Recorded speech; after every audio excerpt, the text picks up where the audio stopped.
Assalamualaikum warahmatullahi wabarakatuh.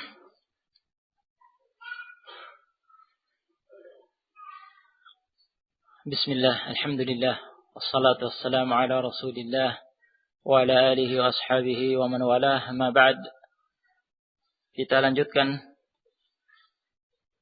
bab yang ke-8, pembatal-pembatal puasa.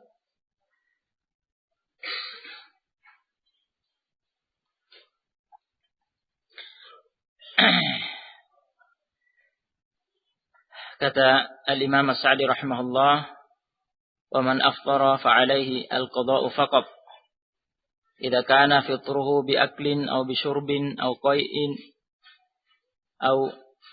qai'i amdin aw hijamatin aw imna'in bi mubasharatin illa man aftara bi jima'in fa innahu yaqdi wa ya'tiqu raqabatan fa in lam yajid fa siyamu shahrayn mutatabi'ain fa in lam yastati' fa it'amu 60 miskina. Wa qala an-nabiy sallallahu alaihi wa alihi wasallam, man nasiya wa huwa sha'imun fa akala aw shariba falyutimma shaumahu fa innama at'amahu Allah wa saqahu, muttafaqun alaih. Barang siapa berbuka batal puasa dengan makan, minum, muntah secara sengaja, berbekam atau mengeluarkan mani karena memeluk istri, kewajibannya hanyalah melakukan qada puasa tanpa kafarat. Akan tetapi orang yang berbuka dengan jima', dengan senggama, wajib melakukan qada puasa dan membebaskan budak sebagai kafarat. Jika tidak mendapatkan budak, ia wajib menebusnya dengan berpuasa selama 2 bulan berturut-turut. Jika ia tidak mampu, ia wajib menebusnya dengan memberi makan 60 orang fakir miskin. Nabi sallallahu alaihi wasallam bersabda, barang siapa lupa selagi ia berpuasa, lalu ia makan atau minum, hendaklah ia menyempurnakan, melanjutkan puasanya, karena sesungguhnya Allah semata-mata memberi makan dan minum kepadanya tanpa membatalkan puasa. Muttafaq alaih. Pembahasan pertama, syarah keterangan matan ini, ketentuan batalnya puasa bagi pelaku pembatal-pembatal puasa. Barang siapa melakukan salah satu dari pembatal-pembatal puasa, puasanya batal. Ya. Namun sebagian ulama menyebutkan bahwa puasa batal dengan salah satu dari pembatal-pembatal puasa jika terpenuhi syarat-syarat. Ya. Terpenuhi syarat-syarat yang syarat-syarat itu, ya, seluruhnya pertama melakukannya dengan sengaja. Jika melakukan pembatal puasa dengan sengaja. Ya, syarat kedua melakukan pembatal puasa dengan sadar, ingat. Ya. Yang ketiga, melakukan pembatal puasa dengan mengetahui hukum perkara itu sebagai pembatal puasa dan mengetahui keadaan. Ya. Ini 3 syarat yang harus terpenuhi. Jika melakukan pembatal puasa tanpa sengaja, tidak batal puasanya. Jika melakukan pembatal puasa tanpa sadar, dalam keadaan lupa, tidak batal puasanya. Jika melakukan dalam keadaan tidak mengetahui hukum, tidak mengerti hukum bahwa itu adalah pembatal puasa, atau tidak mengerti hukum, ya, keadaan yang ada, tidak mengerti keadaan, yang akan diterangkan nanti. Maknanya tidak batal puasanya. Nah, adanya syarat-syarat yang kita dengar, yang disebutkan oleh sebagian ulama, ini dibenarkan oleh Syekh Al-Utsaimin rahimahullah. Ya. Dalil-dalil yang menunjukkan syarat-syarat itu, pertama, dalil yang menunjukkan dipersyaratkannya unsur kesengajaan firman Allah Subhanahu wa taala dalam surat Al-Ahzab ayat 5, "Wa laisa 'alaikum junahun fima akhta'tum bihi, walakin ma ta'ammadat qulubukum. Wa kana Allahu ghafurur rahim." Tidak ada dosa bagi kalian atas apa yang kalian tersalah padanya. Tersalah padanya, yakni tidak sengaja. Tetapi yang ada dosanya apa yang disengaja oleh kalbu kalian, dan adalah Allah Subhanahu wa taala Maha Pengampun lagi Maha Penyayang. Ya, juga Al-Baqarah ayat 286, "Rabbana la tu'akhidna in nasina aw akhtana." Orang-orang mukmin itu berdoa, "Wahai Rabb kami, janganlah Engkau hukum kami jika kami lupa atau kami tersalah." Doa ini dikabulkan oleh Allah Subhanahu wa taala. Pada hadis Ibnu Abbas riwayat Muslim, Allah Subhanahu wa taala mengabulkan, menjawab na'am, ya. Dijawab oleh Allah Subhanahu wa taala, dikabulkan. Jadi Allah tidak akan menghukum hamba-hambanya atas sesuatu yang dikerjakan dalam keadaan lupa atau dalam keadaan tersalah tanpa sengaja. Nah, misalnya seseorang tanpa sengaja menelan debu atau asap, dan akan dibahas nanti. Debu yang berterbangan di sekitar kita di jalan, hal yang sulit dihindari. Tidak mungkin dihindari, itu mesti tertelan. Mesti terhirup tanpa sengaja, itu dimaafkan tentunya. Atau menelan asap tanpa sengaja, atau ada serangga lagi buka mulut tiba-tiba masuk lalat, tertelan, tidak sengaja. Nah, kalau sengaja ambil lalat dimasukkan, ditelan, batal puasanya. Tapi ini terbang masuk tanpa sengaja. Nah, dimaafkan. Baik. Begitu pula masuk dalam kategori ini, jika seseorang dipaksa membatalkan puasanya dengan ancaman atau tindakan yang membuatnya tidak bisa mengelak dari paksaan itu, dikenal dengan istilah mukrah.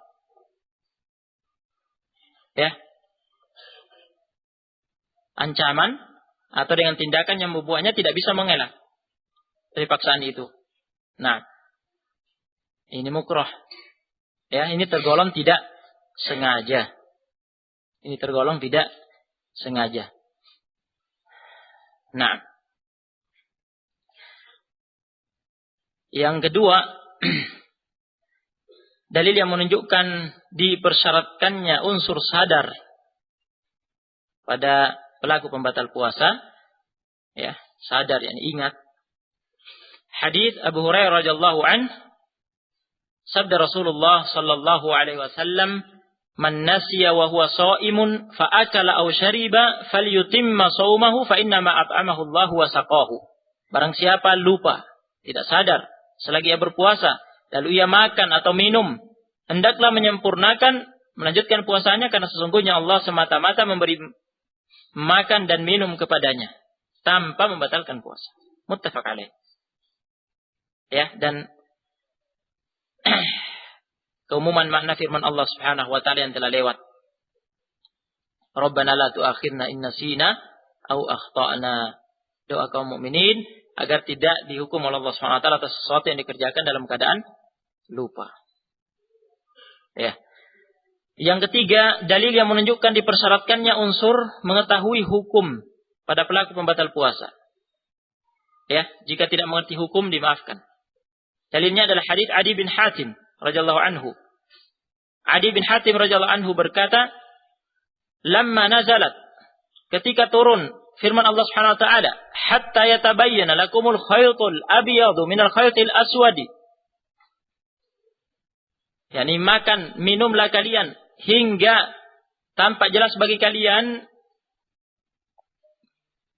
benang putih dari benang hitam. Maksudnya apa? Warna putih, yaitu terangnya awal siang, dari warna hitam, yaitu gelapnya sisa malam, itu yang terbitnya fajar. Ini makna ayat. Namun terkait dengan Adi bin Hatim ketika itu tidak faham makna ayat ini.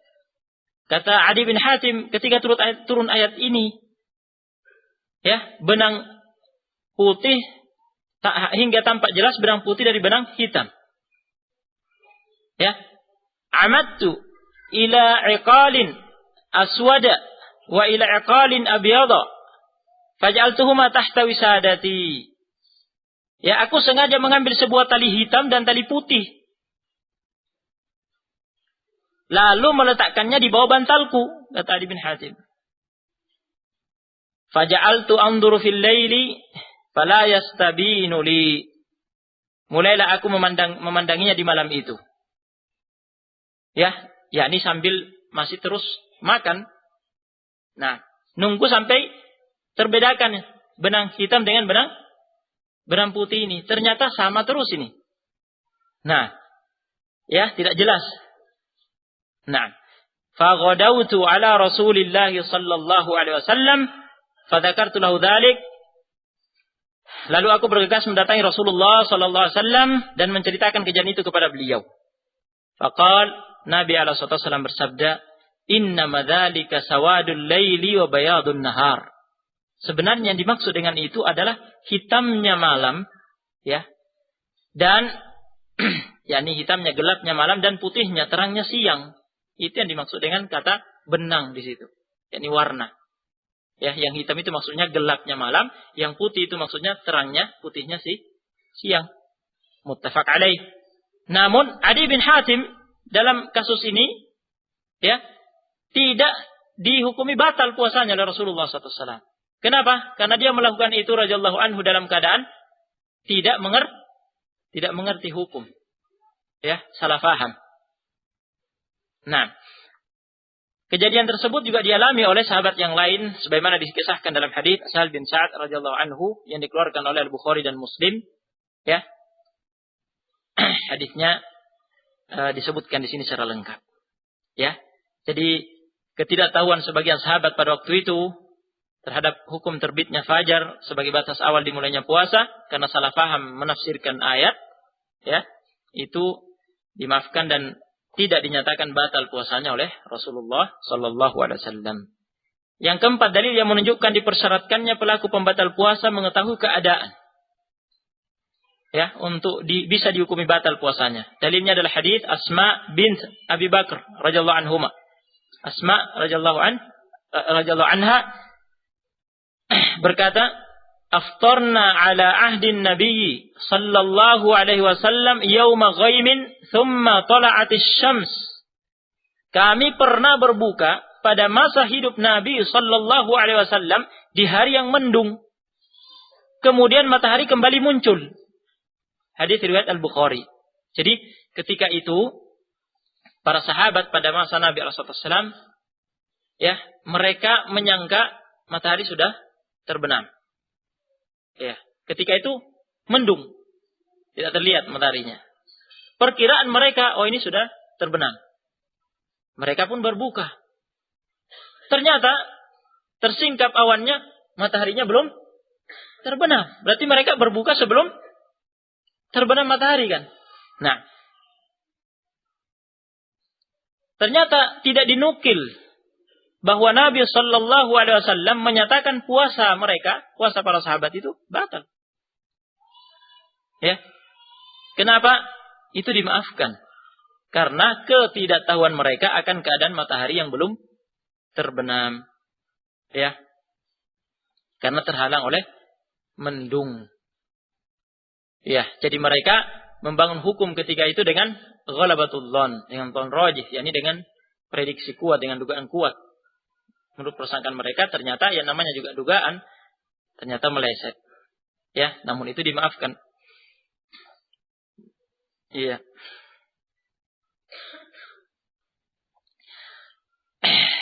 Dan dalil-dalil pendukung lainnya yang bisa disimak secara lengkap di buku ini. Nah, kita masuk ke pembahasan macam-macam pembatal puasa. Ya, ada beberapa macam pembatal puasa. Sebagian dari pembatal puasa itu disepakati oleh ulama, tidak diperselisihkan. Sebagiannya diperselisihkan. Yani pembatal-pembatal puasa yang disebutkan oleh Al-Imam As-Sa'di pada matan yang telah kita baca tadi, ya, ada yang disepakati oleh ulama, ada yang diperselisihkan oleh ulama. Ya, yang disepakati oleh ulama adalah makan, minum, dan berhubungan suami istri. Ya, jima. Ketiga pembatal ini disepakati oleh ulama.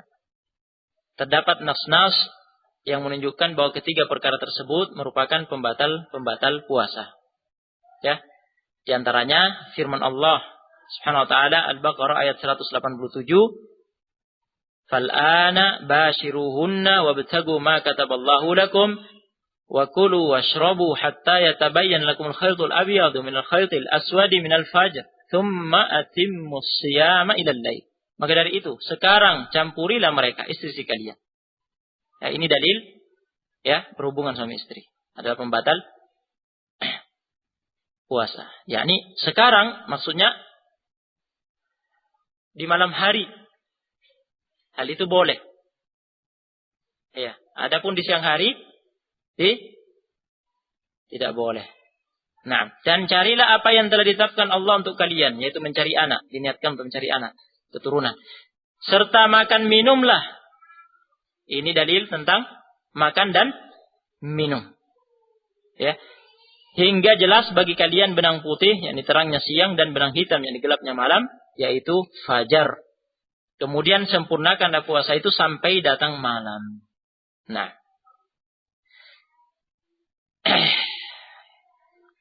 seluruh ulama ijma' sepakat dalam masalah ini. Ketiga perkara tersebut merupakan pembatal puasa, walhamdulillah. Rincian pembatal puasa dari jenis makan dan minum. Ya, sekarang kita butuh mempelajari rincian pembatal puasa dari jenis makan dan minum. Rinciannya. Definisi makan dan minum disebutkan oleh Syekh Ibnu Utsaimin. Ya, ini yang kami tampilkan di sini. Definisinya adalah memasukkan sesuatu ke lambung melalui mulut. Memasukkan sesuatu ke lambung melalui mulut. Sesuatu yang dimakan atau diminum yang bisa membatalkan puasa diperselisihkan sifatnya oleh para ulama. Sebagian ulama menyatakan sesuatu tersebut bersifat umum. Meliputi sesuatu yang memberi manfaat, sesuatu yang memberi mudarat, atau sesuatu yang tidak memberi manfaat, tidak pula mudarat. Apa saja yang memiliki sifat tersebut, ya, jika dimakan dan diminum batalkan puasa. Baik yang dimakan itu atau diminum itu memberi manfaat, atau justru memberi mudarat, atau tidak ada manfaatnya, tidak ada mudaratnya, yang jelas dimasukkan lewat mulut masuk ke lambung, itu masuk dalam kategori makan dan minum. Ya. Pendapat ini berdasarkan keumuman ayat, keumuman makna ayat, wa kulu washrabu ila akhiril ayat. Makan, minumlah kalian, dan seterusnya sampai akhir ayat. Ya. Umum, makan, minumlah. Apa saja yang dimakan dan minum masuk dalam keumuman makna ayat ini. Ya, ini pendapat jumhur. Ya, pendapat mayoritas ulama yang didukung oleh Syekh Ibnu Utsaimin.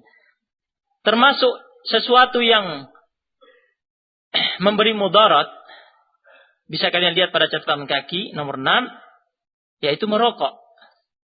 Ya. Menghirup asap rokok dengan mulut, menelannya secara sengaja. Ya. Ada sebagian yang lewat mulut dan ada sebagian yang lewat hidung mungkin. Dan kita akan pelajari nanti bahwa hidung termasuk lubang masuknya sesuatu yang semakna dengan makan dan minum. Nah, jadi jika lewat hidung masuk ke lambung, semakna dengan makan dan minum yang melalui mulut. Nah, jadi merokok itu membatalkan puasa. Merokok itu kategorinya apa? Makan asap. Makan asap. Atau minum asap. Kalau orang Arab bilangnya apa? Syurbud dukhan. Syurb itu artinya minum. Minum dukhan. Jadi minum asap. Kalau kita artikan secara bahasanya ke bahasa kita. Jadi merokok itu makan, minum asap. Itu membatalkan puasa. Nah. Iya. Jadi kalau misalnya ada yang bertanya, dari sisi mana merokok itu dianggap membatalkan puasa? Jawabannya apa? Itu termasuk kategori makan dan minum. Nah.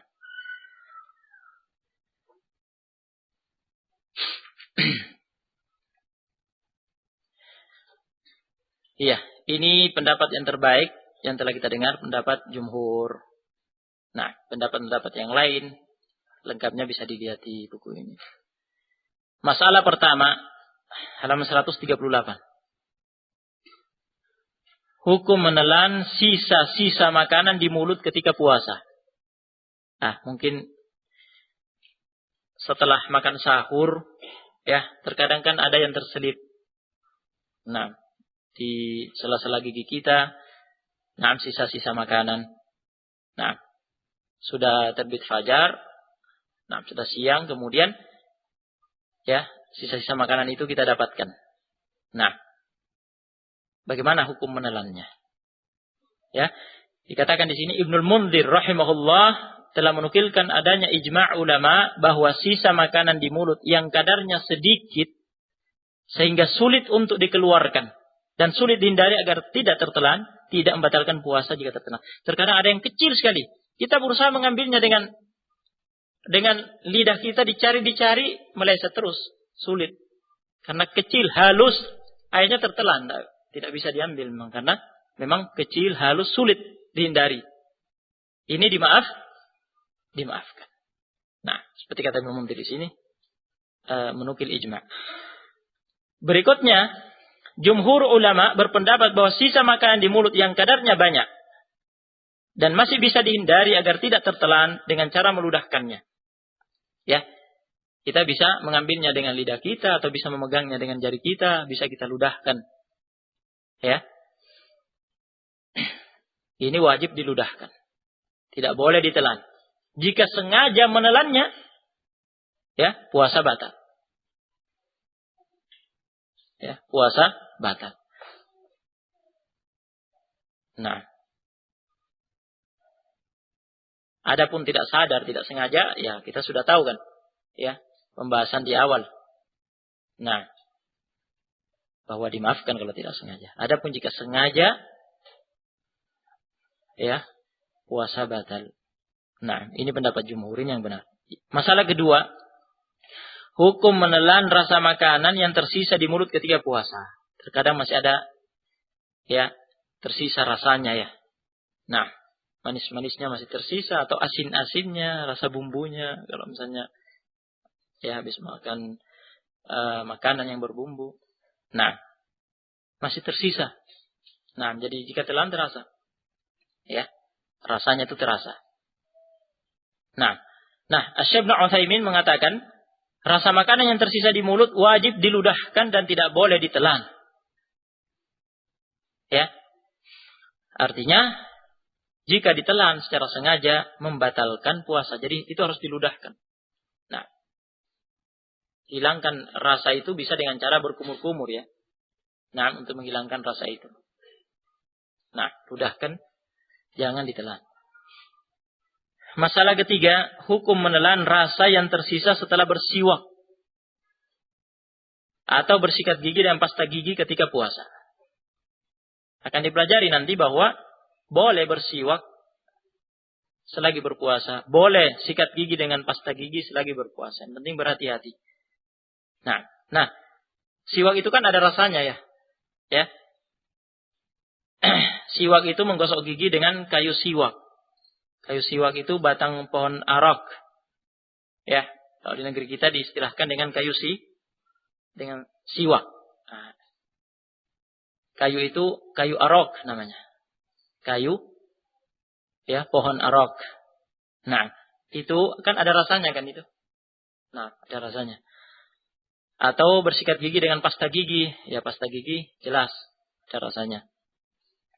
Nah, rasa yang ada itu harus diludahkan. Jangan ditelan. Jika ditelan, ya sambil bersiul, sambil dicicipi, ditelan, itu termasuk kategori makan dan minum. Nah, itu membatalkan puasa. Ini telah difatwakan oleh Ibnu Utsaimin rahimahullah. Ya, lain halnya kalau tidak sengaja ya, ketika bersiwak tanpa sengaja tertelan. Kita sudah tahu kalau tanpa sengaja dimaafkan. Masalah keempat, hukum menelan darah yang bersumber dari rongga mulut atau hidung ketika puasa. Ya, mungkin gusinya berdarah atau bibirnya atau lidahnya berdarah. Dan dari hidung mungkin mimisan. Ya, darah itu tidak boleh ditelan. Ya, menelan darah pada asalnya baik ketika tidak berpuasa maupun ketika berpuasa hukumnya haram. Pada asalnya haram karena dilarang makan darah. Iya, hurrimat alaikumul maitatu wad-damu wa lahmul khinzir wa ma uhilla bihi wa ma uhilla li ghairillahi bihi. Nah, diharamkan atas kalian memakan bangkai, darah, daging babi dan apa-apa yang disembelih atas nama selain Allah. Ya. Pada asalnya memang haram. Jika itu dilakukan saat berpuasa, ya, darah itu ditelan oleh orang yang berpuasa, batal puasanya. Batal puasanya. Nah, ini telah ditegaskan oleh Ibnu Qudamah dan Ibnu Utsaimin. Ya.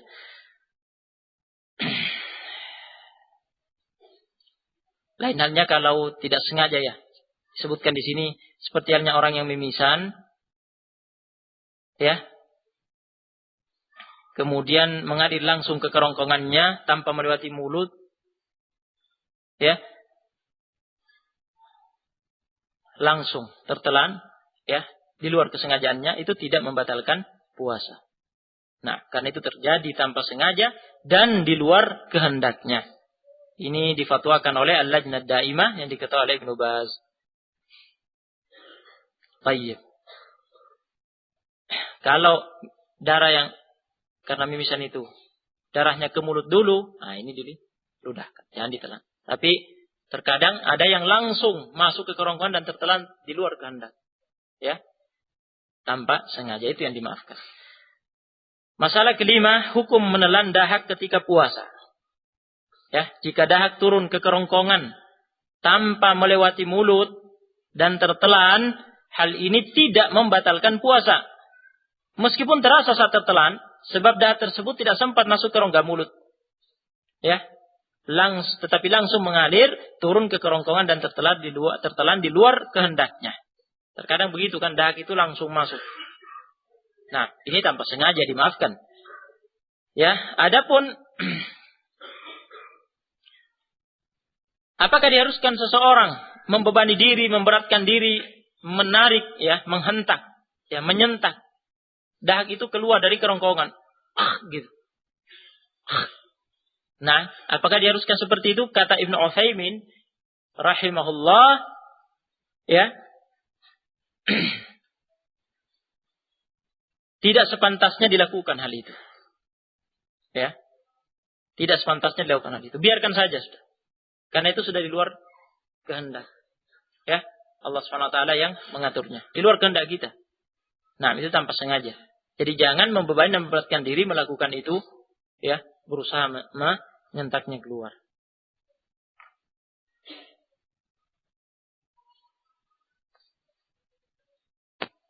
Diputar aja itu juga panas.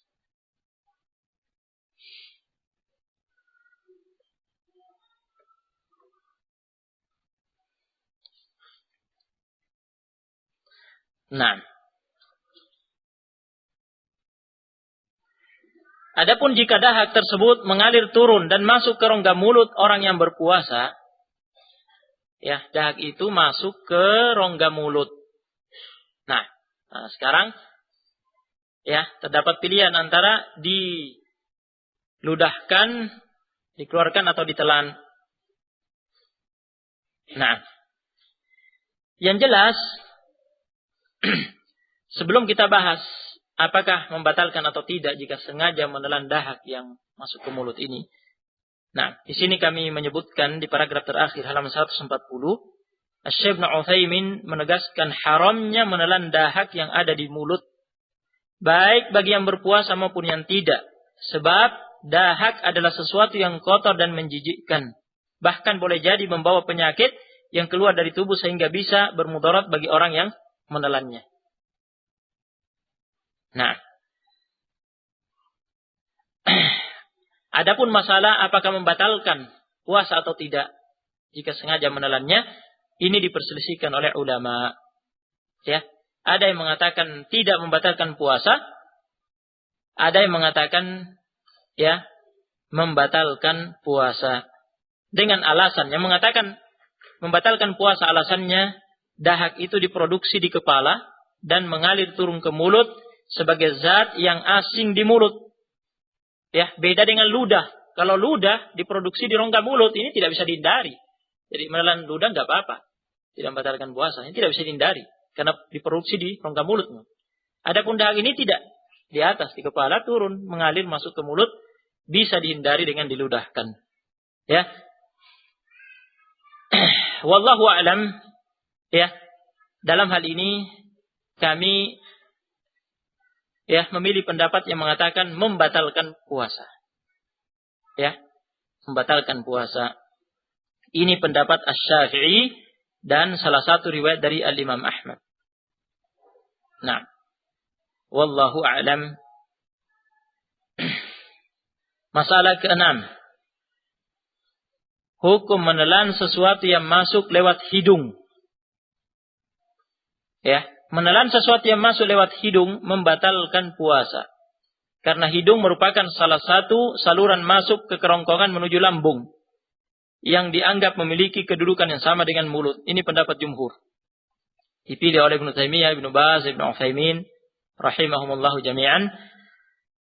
Itulah sebabnya Rasulullah sallallahu alaihi wasallam bersabda dalam hadis Laqit bin Sabirah radhiyallahu anhu yang dikeluarkan oleh Ahmad, Abu Daud, At-Tirmidzi, An-Nasa'i, Ibnu Majah, dinyatakan sahih oleh Al-Albani dan Al-Wadi'i. Kata Rasulullah sallallahu alaihi wasallam, "Wa baligh fil istinsyaqi illa an takuna sha'iman." Dan bersungguh-sungguhlah, berlebihanlah engkau dalam istinsyaq, menghirup air ke dalam hidung ketika wudu. Kecuali diperkecualikan oleh Nabi SAW setelah memerintahkan bersungguh-sungguh berlebihan dalam istinsyaq, menghirup air ke dalam hidung sejauh-jauhnya, diperkecualikan kecuali engkau dalam keadaan berpuasa. Kalau berpuasa jangan bersungguh-sungguh, jangan berlebihan menghirup air ke dalam hidung. Jangan berlebihan dalam istinsyaq saat berwudu ketika berpuasa. Ya, larang ini sifatnya makruh.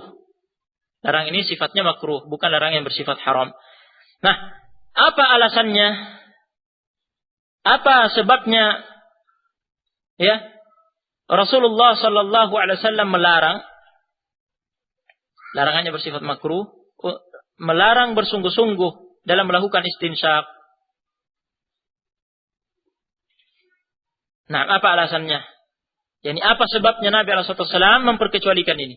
Kalau puasa, jangan berlebihan dalam melakukan istinsyaq. Nah, tidak ada alasan lain yang diketahui kecuali selain dikarenakan hal itu dapat mengakibatkan masuknya air ke kerongkongan lantas tertelan sehingga membatalkan puasa.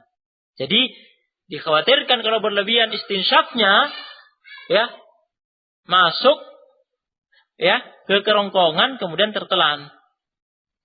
Nah, ini satu-satunya alasan yang diketahui dari larangan ini. Nah, meskipun tentunya jika tanpa sengaja tertelan tidak ada kesengajaan, nah tentunya dimaafkan namun itu bisa menjadi penyebab batalnya puasa. Nah, sehingga dilarang oleh Nabi alaihi salatu wassalam. Nah,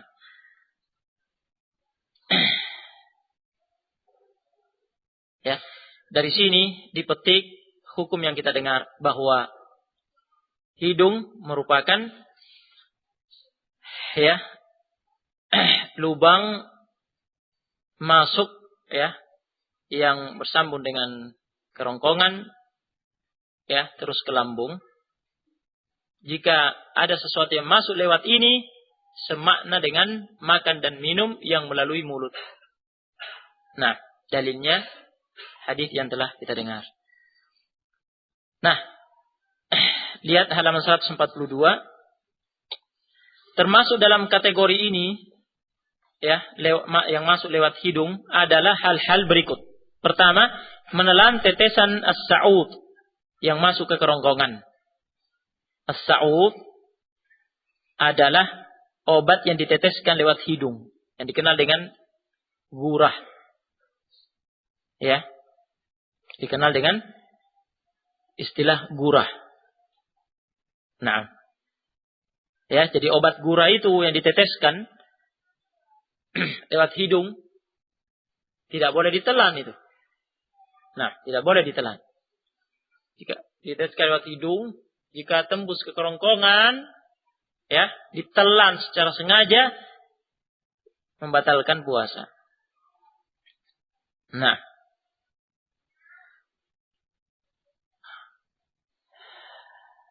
ya, ini mazhab Malik difatwakan oleh Syekh Ibnu Baz dan Syekh Al-Utsaimin. Yang kedua, yang masuk dalam kategori ini, menghirup asap wangi pedupaan dan sejenisnya. Menghirup asap wangi pedupaan dan sejenisnya. Asap wangi pedupaan adalah sesuatu yang terlihat zatnya, berwujud. Ya, sebagian orang senang membakar pedupaan. Ya, kalau orang Arab, ya, mereka memang punya kebiasaan seperti itu untuk mengharumi ruangan, ya, rumah mereka dan masjid. Nah, masjid diharumi dengan itu.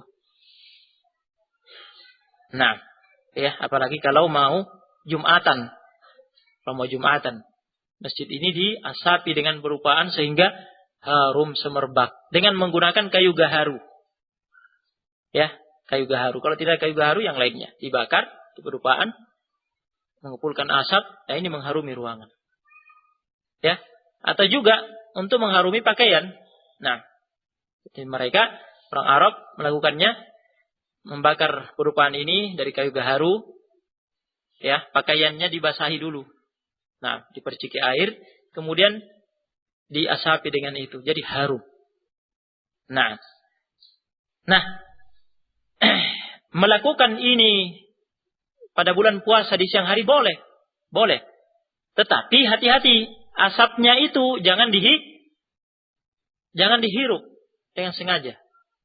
Nah, karena itu zat yang berwujud itu. Kalau dihirup, ya, masuk lewat hidung, ya, berarti itu masuk dalam kategori yang disemakna dengan makan dan minum, membatalkan puasa. Baik. Ini juga telah difatwakan oleh Syekh Utsaimin dan Al-Lajnah Daimah yang diketuai oleh Ibnu Baz. Nah, seluruh jenis asap, ya, lihat halaman 143, seluruh jenis asap memiliki hukum yang sama dengan ini, yaitu membatalkan puasa jika dihirup secara sengaja. Lain halnya kalau tidak sengaja, ya. Nah, masalah ketujuh, hukum mendapatkan injeksi, suntikan ketika puasa. Ya. Injeksi, suntikan, hal yang telah kita kenal, ya. Masukkan suatu zat melalui jarum suntik ke otot ataupun urat. Nah, terbagi menjadi dua jenis. Ada yang bersifat sebagai suplai, zat-zat makanan dan minuman bergizi serta penguat bagi tubuh, nutrisi tubuh. Berfungsi sebagai nutrisi tubuh, yaitu suntikan infus. Ya, itu sebagai pengganti makanan dan minuman, ya, pada orang yang, ya, sakitnya cukup parah. Yang kedua, ada pula yang bersifat injeksi biasa yang tidak bersifat sebagai nutrisi tubuh. Ya, sifatnya hanya menyuntikkan obat atau menyuntikkan, masukkan vitamin, ya. Nah, apakah injeksi suntikan ini membatalkan puasa atau tidak? Ya. ulama berbeda pendapat dalam masalah ini. Kesimpulannya yang benar di antara pendapat-pendapat ulama, ya, ini yang kami nukil di sini, ya. Yang benar adalah pendapat yang mengatakan bahwa injeksi jenis yang pertama yaitu infus membatalkan puasa karena memiliki fungsi dan kedudukan yang sama dengan makan dan minum. Ya, sebenarnya pada prakteknya infus itu biasanya dilakukan sudah pada kondisi darurat. Ya, sebagai pengganti makan dan minuman. Yakni kondisi seperti itu ya sudah bukan kondisi yang seseorang berpikir untuk berpuasa. Nah, namun barangkali dia mengatakan, ya mumpung saya tidak bisa makan dan minum, saya puasa saja. Ya, kan tidak bisa juga makan dan minum, sulit masuk gitu loh. Nah, kondisinya sudah, ya saya berniat berpuasa saja. Ya tidak bisa, karena infus itu makan dan minumnya Anda itu. Nah, tayyib. Adapun jenis yang kedua yang sifatnya injeksi biasa yang menyuntikkan obat atau vitamin, ini tidak membatalkan puasa. Ya, ini tidak membatalkan puasa. Nah, meskipun dirasakan ya, didapati rasanya di kerongkongan, itu tidak membatalkan puasa. Nah, karena dimasukkan lewat apa? Disuntikkan lewat otot atau urat. Jadi sudah kita pelajari sebelumnya bahwa yang termasuk dalam kategori makan dan minum adalah yang lewat mulut masuk kerongkongan ke lambung atau lewat hidung ke kerongkongan ke lambung. Nah, sementara ini tidak melewati itu dan juga tidak berfungsi ya seperti makan dan minuman, tidak sama dengan makan dan minuman, tidak berfungsi seperti infus. Nah, jadi ini tidak membatalkan puasa. Lain halnya dengan infus, seperti telah kita dengar tadi. Pendapat ini yang difatwakan oleh Asy-Syaikh Al-Albani, Asy-Syaikh Ibnu Baz, Al-Lajnah Daimah yang juga diketuai oleh Ibnu Baz, ya, dan Asy-Syaikh Al-Utsaimin. Nah, ini sederetan imam-imam ahli fatwa pada abad ini yang memfatwakan pendapat ini. Masalah ke-8, hal-hal lain yang tidak termasuk dalam kategori makan dan minum yang membatalkan puasa. Ya. Hal-hal yang akan disebutkan ini tidak membatalkan puasa karena tidak termasuk dalam kategori makan dan minum. Yang pertama, menelan ludah dan air liur. Ya, menelan ludah dan air liur boleh, tidak membatalkan puasa. Karena ludah dan air liur diproduksi di mulut. Ya. Tidak mungkin dihindari untuk menelannya. Nah, jadi pekerjaan tersendiri itu kalau mau dikeluarkan terus. Nah, tidak mungkin. Ya. Jadi itu tidak membatalkan puasa. Nah,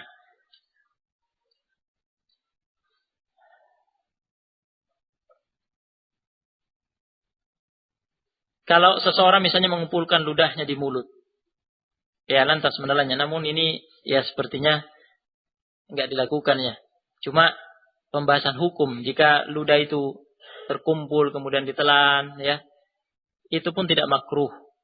Kata ya sebagian ulama dan itu dibenarkan oleh Ibnu Utsaimin. Nah, yang kedua, menelan debu jalanan. Menelan debu di jalanan tidak mungkin dihindari. Nah, tidak mungkin. Jadi itu tidak membatalkan puasa. Begitu pula hal-hal yang sejenis dengan debu yang ada di jalan, yang berterbangan di jalan. Yang sejenis dengan ini dalam arti sulit dihindari. Ya, mesti tertelan. Ya, tanpa bisa dihindari, itu dimaafkan. Yang ketiga, merasai makanan, minuman atau minuman tanpa menelannya. Yaitu dirasai dengan lidah, ya. Tidak membatalkan puasa. Namun, ya, hukumnya makruh bagi yang tidak berkepentingan, yang tidak berhajat untuk melakukannya. Yang tidak punya kepentingan, tidak berhajat untuk merasai makanan atau minuman itu dengan ya lidahnya, makruh melakukannya. Adapun yang berkepentingan, yang berhajat tidak mengapa melakukannya. Contohnya, seseorang yang sedang memasak, ya, dia berkepentingan untuk merasai jangan-jangan keasinan. Ya, jangan tawar, jangan tidak manis. Jangan kemanisan. Ini terkait dengan maslahat ya keluarga misalnya yang akan berbuka puasa. Nah, mau berbuka puasa kan harapannya bisa berbuka puasa dengan nikmat, kan begitu. Ya. Dengan makanan yang enak, alhamdulillah rezeki dari Allah Subhanahu wa taala. Namun kalau keasinan ya atau yang lainnya kan jadi kacau. Nah, jadi butuh dirasai. Tetapi setelah dirasai diludahkan ya, tidak ditelan. Nah, begitu pula seseorang hendak membeli satu jenis makanan. Ya, di antara kita misalnya keluar ya ke pasar ingin membeli kue atau yang lainnya. Ya, kita khawatir. Nah, rasanya tidak cocok kan? Kita berkepentingan, berhajat untuk merasai dengan lidah kita. Nah, kemudian diludahkan. Ya, tidak makruh karena kita berkepentingan. Ya, hal ini difatwakan oleh Ibnu Baz. Nah, pada athar yang diriwayatkan oleh Ibnu Abi Syaibah dan Al-Baihaqi yang dinyatakan hasan oleh Al-Albani, keterangan lengkapnya mengenai derajat hadis ini bisa dilihat pada catatan kaki. Nah, kata Ibnu Abbas radhiyallahu anhuma, la ba'sa ay yatata'ama as-sha'imu al-'asala was-samna wa nahwahu yamujjuhu.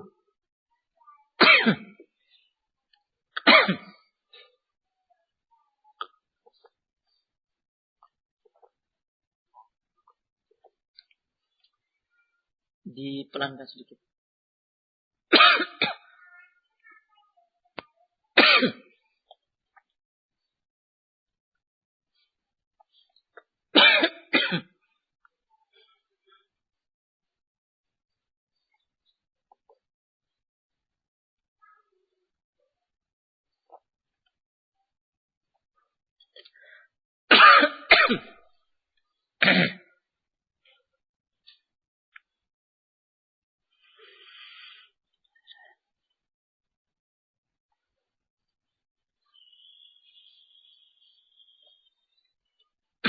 Nah,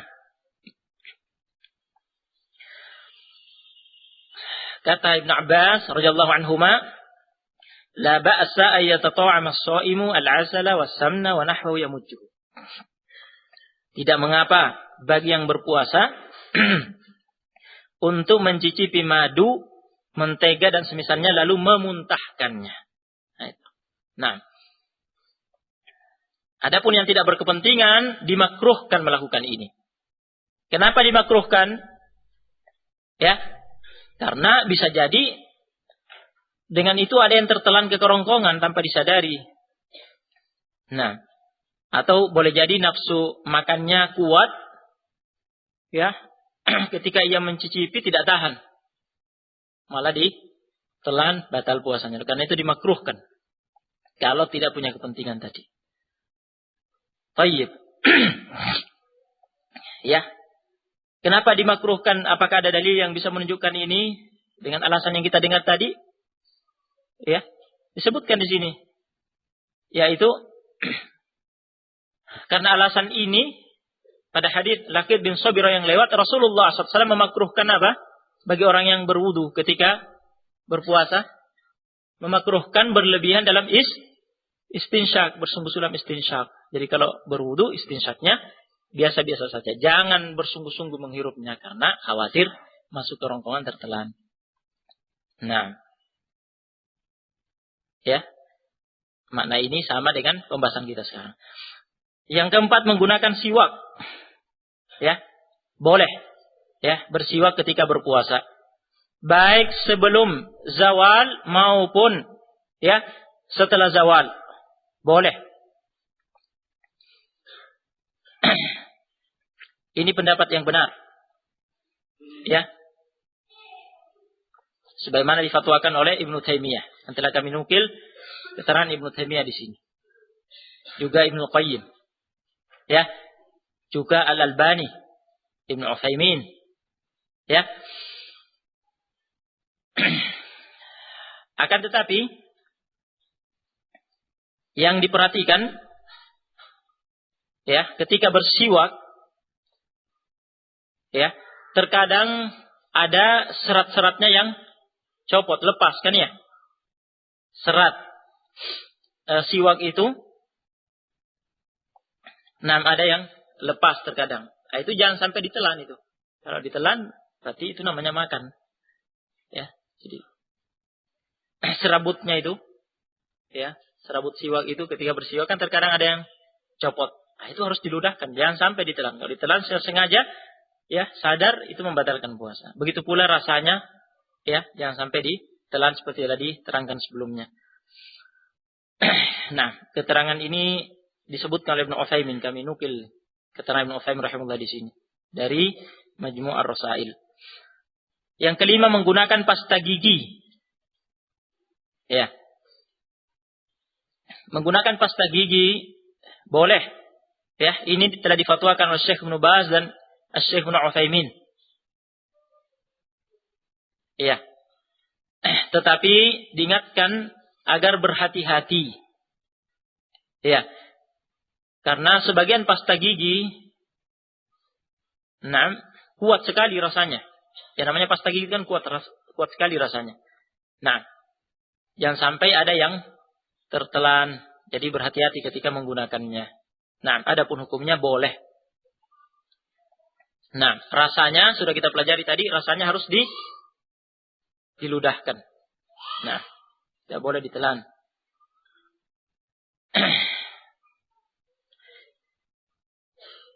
Ibnu Utsaimin rahimahullah di sini punya fatwa. Beliau punya fatwa sebaiknya menghindari pasta gigi, kata beliau, ketika berpuasa. Sebaiknya. Tetapi beliau tidak melarang. Ya, tetap boleh. Beliau hanya mengatakan sebaiknya dihindari. Namun jika seseorang melakukannya butuh, ya, dan dia melakukannya tidak mengapa. Nah, masalah ini longgar. Yang penting hati-hati. Rasanya jangan sampai ditelan. Nah, sehingga membatalkan puasa. Yang keenam, mandi bagi orang yang berpuasa diperbolehkan dan tidak membatalkan puasa disertai kehati-hatian agar tidak menelan air mandi melalui mulut atau hidung. Jadi mandi boleh. Nah, yang penting hati-hati, ya, agar tidak menelan air mandi melalui mulut atau hidung. Ini pendapat jumhur ulama, ya. Yang dipilih oleh Ibnu Taimiyah, Syaukani, Al-Lajnah Daimah, yang diketahui oleh Ibnu Baz dan Ibnu Utsaimin. Perhatikan, ikhwan, lebih dari itu Ibnu Utsaimin menyatakan di sini pada halaman 148. Lebih dari itu, Ibnu Utsaimin menyatakan bahwa mandi akan memberi kesegaran bagi orang yang berpuasa, sehingga menjadikannya bersemangat dan lebih ringan dalam menjalankan ibadah puasa.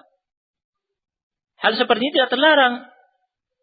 Nah, ya justru menjadikan segar dan semangat untuk beribadah. Nah, lebih semangat untuk sholat, lebih semangat untuk baca Quran, berzikir. Nah, Rasulullah SAW sendiri pernah mandi ketika berpuasa. Nah, seperti pada hadis Aisyah, sebagaimana pada hadis Aisyah dan Ummu Salamah radhiyallahu anhuma yang diriwayatkan oleh Bukhari dan Muslim. Nah, hadisnya muttafaq alaih. Ya, ketika Rasulullah SAW dalam keadaan junub, sudah terbit fajar, beliau belum sempat mandi. Jadi beliau mandi setelah terbit fajar. Mandi junubnya setelah terbit fajar. Berarti mandi sudah dalam keadaan berpuasa. Nah, juga hadis seorang sahabat Rasulullah SAW dikeluarkan oleh Imam Malik dan Abu Daud, disahihkan oleh Al-Albani, ya. Sahabat itu melihat Rasulullah alaihi salatu wassalam mandi di suatu tempat yang namanya Arj. Ya, Nabi alaihi salatu wassalam mengguyurkan air di atas kepalanya dalam keadaan berpuasa karena kehausan atau tersengat matahari. Jadi Rasulullah SAW ketika itu mandi karena kehausan atau karena tersengat panas matahari. Beliau ingin menyegarkan dirinya, maka mandi. Nah, dengan itu justru, ya, menyegarkan tubuh, ya, lebih semangat dan lebih membantu untuk menyempurnakan puasa. Yang penting berhati-hati agar tidak ada air yang tertelan lewat mulut atau hidung. Nah, adapun pendapat yang mengatakan makruh, ya, mandi itu makruh, pendapat ini, ya, lemah. Nah, Terbantah dengan dalil-dalil yang telah lewat. Rasulullah SAW sendiri mandi ketika berpuasa. Yang ketujuh, memakai celak mata yang rasanya sampai ke kerongkongan hingga tertelan. Ya, boleh memakai celak mata, boleh. Ya, meskipun rasanya sampai kerongkongan hingga tertelan, boleh. Karena ini bukan lewat mulut dan bukan lewat hidung, tapi lewat mata. Ini tidak semakna dengan makan dan minum. Ya. Itu tidak termasuk saluran yang semakna dengan makan dan minum. Nah, memakai celak mata biasa dilakukan pada masa Rasulullah SAW. Umum dilakukan oleh kaum muslimin di masa itu dan tidak ada peringatan dari Nabi SAW bahwa itu tidak boleh ketika berpuasa. Nah, hukum asal ya juga mendukung ini. Hukum asalnya suatu ibadah, ibadah puasa tidak boleh dinyatakan batal tanpa ada dalil. Adapun hadis yang melarang pemakaian celak mata ketika berpuasa, hadis tersebut dhaif. Hadis tersebut lemah, tidak bisa dijadikan dalil. Nah, yang kedelapan, memakai tetes mata dan tetes telinga yang rasanya sampai ke kerongkongan hingga tertelan. Jika seseorang butuh berobat, ya, sementara dia sedang berpuasa, dia butuh meneteskan ya obat ke matanya, tes mata, atau ada gangguan di telinganya, ya sakit dan dia butuh mengobatinya, meneteskan obat ke telinganya, boleh. Jika tetesan itu tembus sampai ke kerongkongan tertelan, itu tidak membatalkan puasa, ya, karena itu bukan saluran yang semakna dengan makan dan minum. Saluran masuknya sesuatu yang bermakna makan dan minum telah kita lewati, hanya dua, yaitu apa? Mulut dan hidung. Baik. Yang kesembilan, penggunaan minyak yang dioleskan di kulit atau rambut tidak mengapa dan tidak membatalkan puasa. Nah, ini sesuatu yang umum dilakukan oleh kaum muslimin di masa Rasulullah Sallallahu Alaihi Wasallam. Nah, ya meskipun minyak yang dioleskan ke kulit itu mungkin meresap ya, masuk ke dalam tubuh lewat pori-pori, ya pori-pori kulit dan itu menambah stamina, tetapi itu tidak semakna dengan makan dan minum. Nah, tidak membatalkan puasa. Boleh. Yang ke-10, bau-bauan berupa wewangian dan selainnya yang hanya mengeluarkan bau, tidak mengeluarkan zat yang berwujud, zat yang terlihat, yang akan terhirup dan tertelan. Ya, minyak wangi itu, ya wangian yang harum. Ya, tidak mengeluarkan bau, tidak mengeluarkan ya sesuatu zat yang berwujud. Jadi bukan seperti asap ya, yang keluar cuma bau harumnya saja tercium. Nah, yang seperti ini boleh digunakan selama berpuasa, tidak membatalkan puasa. Nah, ya hukum asal ibadah puasa seseorang sah, tidak boleh dinyatakan batal dengan sesuatu perkara tanpa dalil yang jelas. Tidak boleh. Nah, lagi pula memakai wewangian, ya, utur, ya, itu umum pada masa Rasulullah Sallallahu Alaihi Wasallam. Ya, kebiasaan yang umum dilakukan oleh kaum muslimin pada masa Rasulullah Alaihi Wasallam. Jika memang itu akan membatalkan puasa, tentu Rasulullah Alaihi Wasallam akan menerangkan dan melarang. Sementara tidak ada hadis yang melarang. Ya, jadi ini yang benar.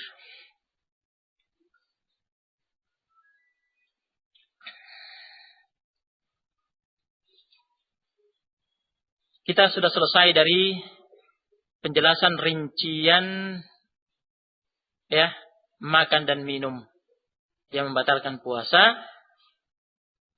Pembatal puasa yang ketiga yang disepakati ulama seperti telah lewat adalah jima, ya, senggama. Mengenai rincian masalah ini bisa dibaca ya dengan leluasa dalam buku ini. Nah,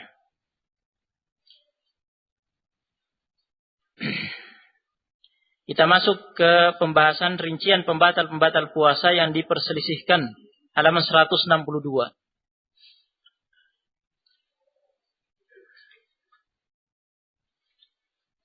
rincian pembatal-pembatal puasa yang diperselisihkan.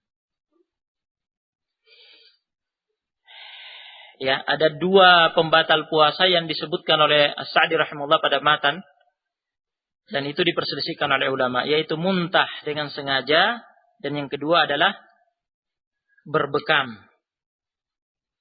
Iya. Nah, kedua masalah ini diperselisihkan oleh ulama sehingga butuh dibahas. Ya, apa yang rajih dalam masalah ini?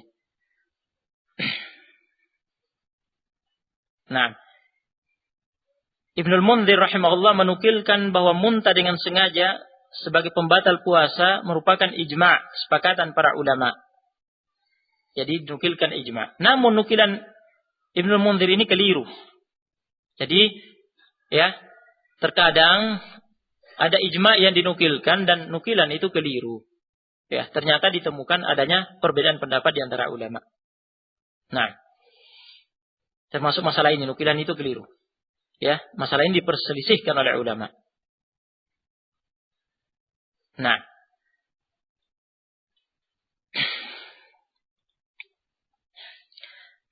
apa yang dimaksud dengan muntah dengan sengaja? Nah, apa yang dimaksud dengan muntah dengan sengaja? Muntah dengan sengaja itu seseorang sengaja membuat dirinya muntah. Ya, sebenarnya dia tidak mau muntah, tapi sengaja membuat dirinya muntah dengan cara mencium bau yang tidak sedap. Ya, cari bau yang tidak sedap, dia cium sehingga jadi muntah. Ya, atau sengaja memandang ke sesuatu yang kotor menjijikkan sehingga muntah. Ya, atau dia tekan perutnya. Ya, kalian bisa lihat nih pada halaman 163. Nah, kami langsung menerangkan ini dulu agar paham apa maksud muntah dengan sengaja. Keterangan Asy-Syaikh Ibnu Utsaimin. Ya, paragraf yang kedua setelah hadis. Nah, atau menekan keras perutnya ditekan sampai muntah ya. Nah, atau jari jemarinya dimasukkan ke mulut. Nah, sampai muntah. Nah, itu namanya sengaja muntah, itu namanya muntah sengaja. Ya. Ini yang dianggap membatalkan puasa. Ya, menurut pendapat ini. Jika melakukan itu, puasanya batal. Nah, ya, ini yang dipilih oleh Sa'di rahimahullah sebagaimana kita dengar pada matan. Nah, dan ini pendapat jumhur ulama. Mereka berdalil dengan hadits Abu Hurairah radhiyallahu anhu bahwa Rasulullah sallallahu alaihi wasallam bersabda, hadisnya pada halaman 163, "Man dzara'ahu al-qai'u falaysa 'alaihi qada'un wa man istaqa'a 'amdan falyaqdi." Barang siapa terpaksa muntah artinya terkalahkan oleh perasaan mau muntah sehingga terpaksa muntah di luar kehendaknya. Jadi bukan disengaja seperti ya yang digambarkan tadi. Nah, dia pusing mungkin ya. Terus muntah meskipun dia berusaha untuk menahan supaya tidak muntah, dia tetap muntah. Nah, ini namanya terpaksa muntah. Ini bukan kesengajaan. Ya, barang siapa terpaksa muntah, ia tidak berkewajiban melakukan qada puasa. Barang siapa muntah dengan sengaja, hendaklah ia melakukan qada puasa. Jadi, dia menghendaki dan berupaya agar muntah hingga benar-benar muntah dengan cara yang disebutkan tadi. Nah, keterangan Syekh Ibnu Utsaimin setelah ini ya menerangkan apa yang dimaksud dengan muntah dengan sengaja. Hadis ini, hadis Abu Hurairah radhiyallahu anhu, yang merincikan ini diriwayatkan oleh Abu Daud, At-Tirmidzi, Ibnu Majah dan yang lainnya. Nah, namun hadis ini diperselisihkan oleh ulama. Ya, diperselisihkan oleh ulama, akan datang keterangannya pada halaman berikutnya. Nah, ada yang mengatakan ini sabda Rasulullah SAW. Ada yang mengatakan yang benar pada periwayatan hadis ini adalah ucapannya Abu Hurairah radhiyallahu anhu sendiri, bukan sabda Rasulullah SAW. Jadi diperselisihkan oleh pakar hadis. Ya, dalil lain yang menguatkan pendapat ini yang dijadikan sebagai syahid penguat ya oleh para ulama yang berpendapat dengan pendapat ini adalah hadis Abu Darda dan Thauban maula Rasulullah sallallahu alaihi wasallam, anna nabiyya sallallahu alaihi wasallam qa'a fa aftara. Nabi sallallahu alaihi wasallam muntah, yakni muntah dengan sengaja. Lalu beliau berbuka, membatalkan puasa. Iya, riwayat Ahmad, Abu Daud, At-Tirmidzi dan lainnya. Ya. Jadi para ulama yang berpendapat dengan pendapat ini berdalil dengan hadis ini menganggap bahwa makna kata qa'a, muntah dalam hadis ini semakna dengan istaqa'a, yakni muntah dengan sengaja. Ya, semakna dengan istaqa'a pada hadis Abu Hurairah di atas. Nah, Syekhuna Muqbil Al-Wadi'i, ya, beliau termasuk ulama yang sependapat dengan jumhur ulama dalam hal ini. Yani beliau, Syekh Muqbil juga sependapat dengan jumhur bahwa muntah dengan sengaja membatalkan puasa. Tetapi beliau berdalil dengan hadis Abu Darda dan hadis Thauban. Anna Nabi sallallahu alaihi wasallam qa'a fa aftara. Berdalil dengan hadis ini. Beliau tidak berdalil dengan hadis Abu Hurairah yang merincikan. Ya, karena Syekh Muqbil berpendapat bahwa yang benar pada hadis Abu Hurairah tersebut adalah riwayat yang mauquf, ucapannya Abu Hurairah sendiri, sedangkan riwayat yang marfu, sabda Rasulullah sallallahu alaihi wasallam pada hadis tersebut riwayat yang syadz, riwayat yang ganjil. Ya. Nah, ini pendapat yang pertama. Pendapat yang kedua, pendapat yang mengatakan muntah dengan sengaja tidak membatalkan puasa selama tidak ada dari muntahan tersebut yang ditelan kembali secara sengaja. Ya, ketika muntah, ya, meskipun muntah dengan sengaja, ya, nah, itu tidak membatalkan puasa. Ya. Tetapi kalau muntah kemudian, ya, muntahan tersebut ada yang ditarik kembali, kemudian ditelan, nah, justru ini membatalkan puasa. Karena itu namanya makan. Nah, jadi jika adapun jika ada dari muntahan itu yang ditelan kembali secara sengaja, ini artinya makan sesuatu yang membatalkan puasa. Nah, pendapat ini, ya, adalah pendapat Ibnu Mas'ud radhiyallahu anhu, Ikrimah, Rabi'ah, Ar-Ra'i, gurunya Imam Malik, dan ulama lainnya, ya, rahimahumullah. Pendapat ini berdalil dengan hukum asal, bahwa pada asalnya puasa seseorang adalah sah sampai ada dalil yang jelas menyatakan batalnya. Menurut mereka tidak ada dalil yang, ya, menunjukkan batalnya. Nah, ada hadis disebutkan di catatan kaki yang menyebutkan 3 perkara yang membatalkan puasa. Salah satunya adalah muntah. Hadis itu lemah. Nah, adapun hadis Abu Hurairah radhiyallahu anhu telah disyaratkan tadi ada perselisihan riwayat. Ya, ada yang meriwayatkan mauquf, yaitu dinisbatkan kepada Abu Hurairah radhiyallahu anhu sendiri, yakni ucapan Abu Hurairah sendiri. Ada riwayat yang marfu dinisbatkan kepada Rasulullah sallallahu alaihi wasallam sebagai sabdanya. Ya. Nah, beberapa imam ahli hadis seperti Imam Ahmad, Al-Bukhari dan At-Tirmidzi, Al-Imam Ahmad, Al-Bukhari dan At-Tirmidzi menguatkan riwayat yang mauquf. Ya. Al-Imam Ahmad, Al-Bukhari dan At-Tirmidzi mengatakan bahwa yang benar pada periwayatan hadis ini adalah riwayat yang mauquf. Adapun riwayat yang marfu, riwayat yang ganjil dan keliru, istilahkan dengan syadz.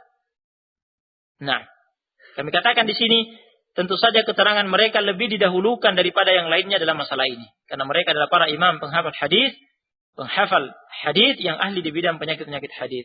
Oleh karena itu, ya, guru kami Syekh Muqbil sendiri, ya, berjalan bersama mereka, bersama Imam Ahmad, Al-Bukhari, At-Tirmidzi. Beliau tidak berdalil dengan hadis Abu Hurairah. Nah, beliau menganggap itu ucapan Abu Hurairah radhiyallahu anhu, bukan sabda Nabi sallallahu alaihi wasallam. Adapun hadis Abu Darda dan hadis Thauban radhiyallahu anhuma, ini diperselisihkan sanadnya. Ya. Ada yang melemahkan, namun, ya, 2 imam ahli hadis, yang keduanya guru dan murid, yaitu Al-Imam Al-Albani dan Syekh Muqbil, Al-Imam Muqbil, ya, keduanya sepakat mensahihkan hadis Abu Darda dan hadis Thauban. Nah, jadi insyaallah ini yang benar. Hadis ini sahih. Ya. Nah, kalau Al-Albani, Al-Wadi'i sepakat, mantap. Nah, kita mantap untuk mengikuti itu. Nah, ya, terkadang Al-Albani dan Al-Wadi'i berselisih.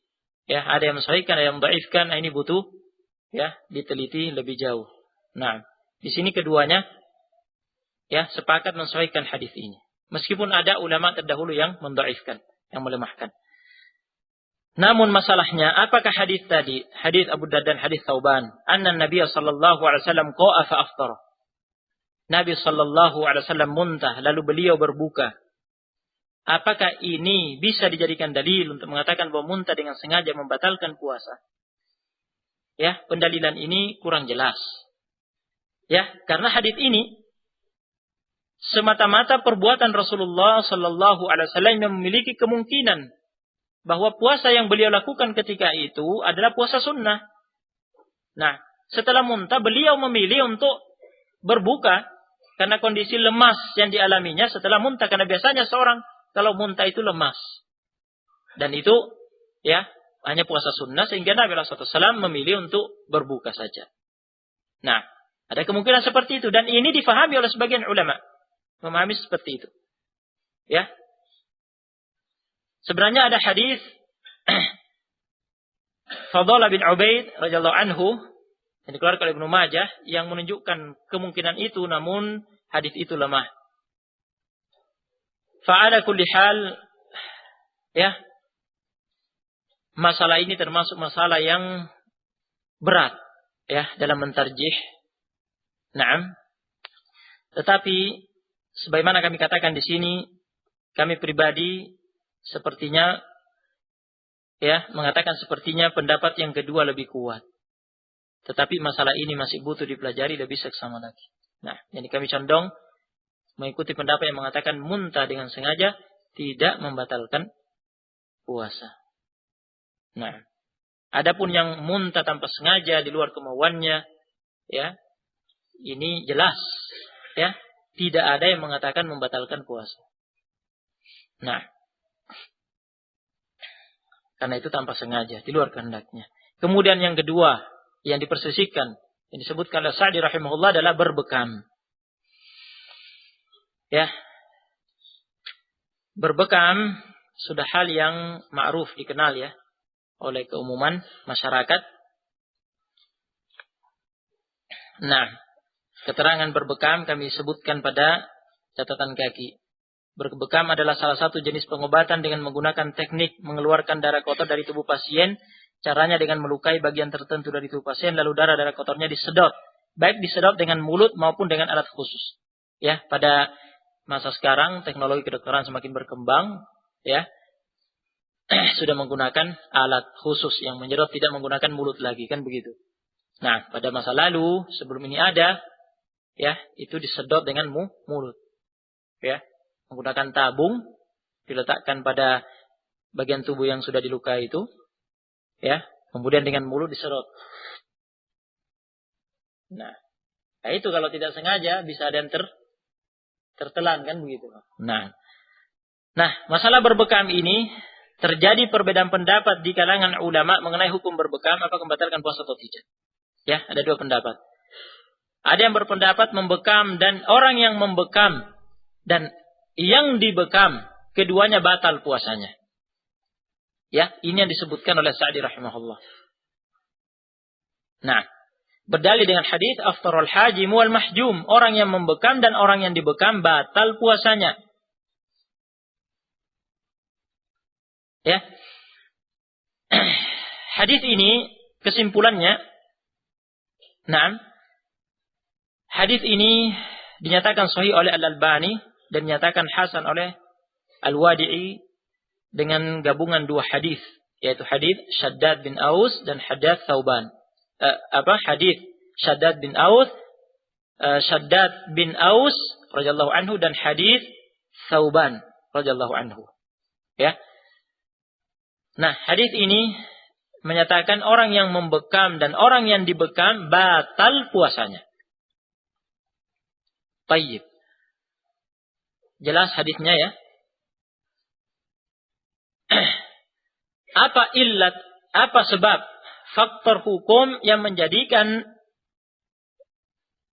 hal itu dianggap sebagai pembatal puasa? Ini diperselisihkan oleh ulama.